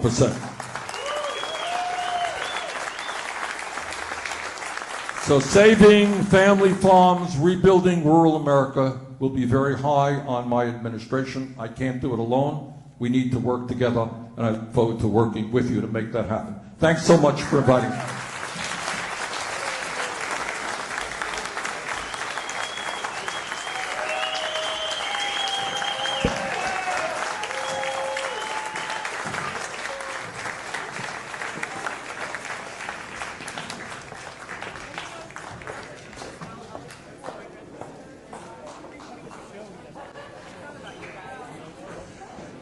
Thank you very much, everyone, for attending. We very much appreciate your coming.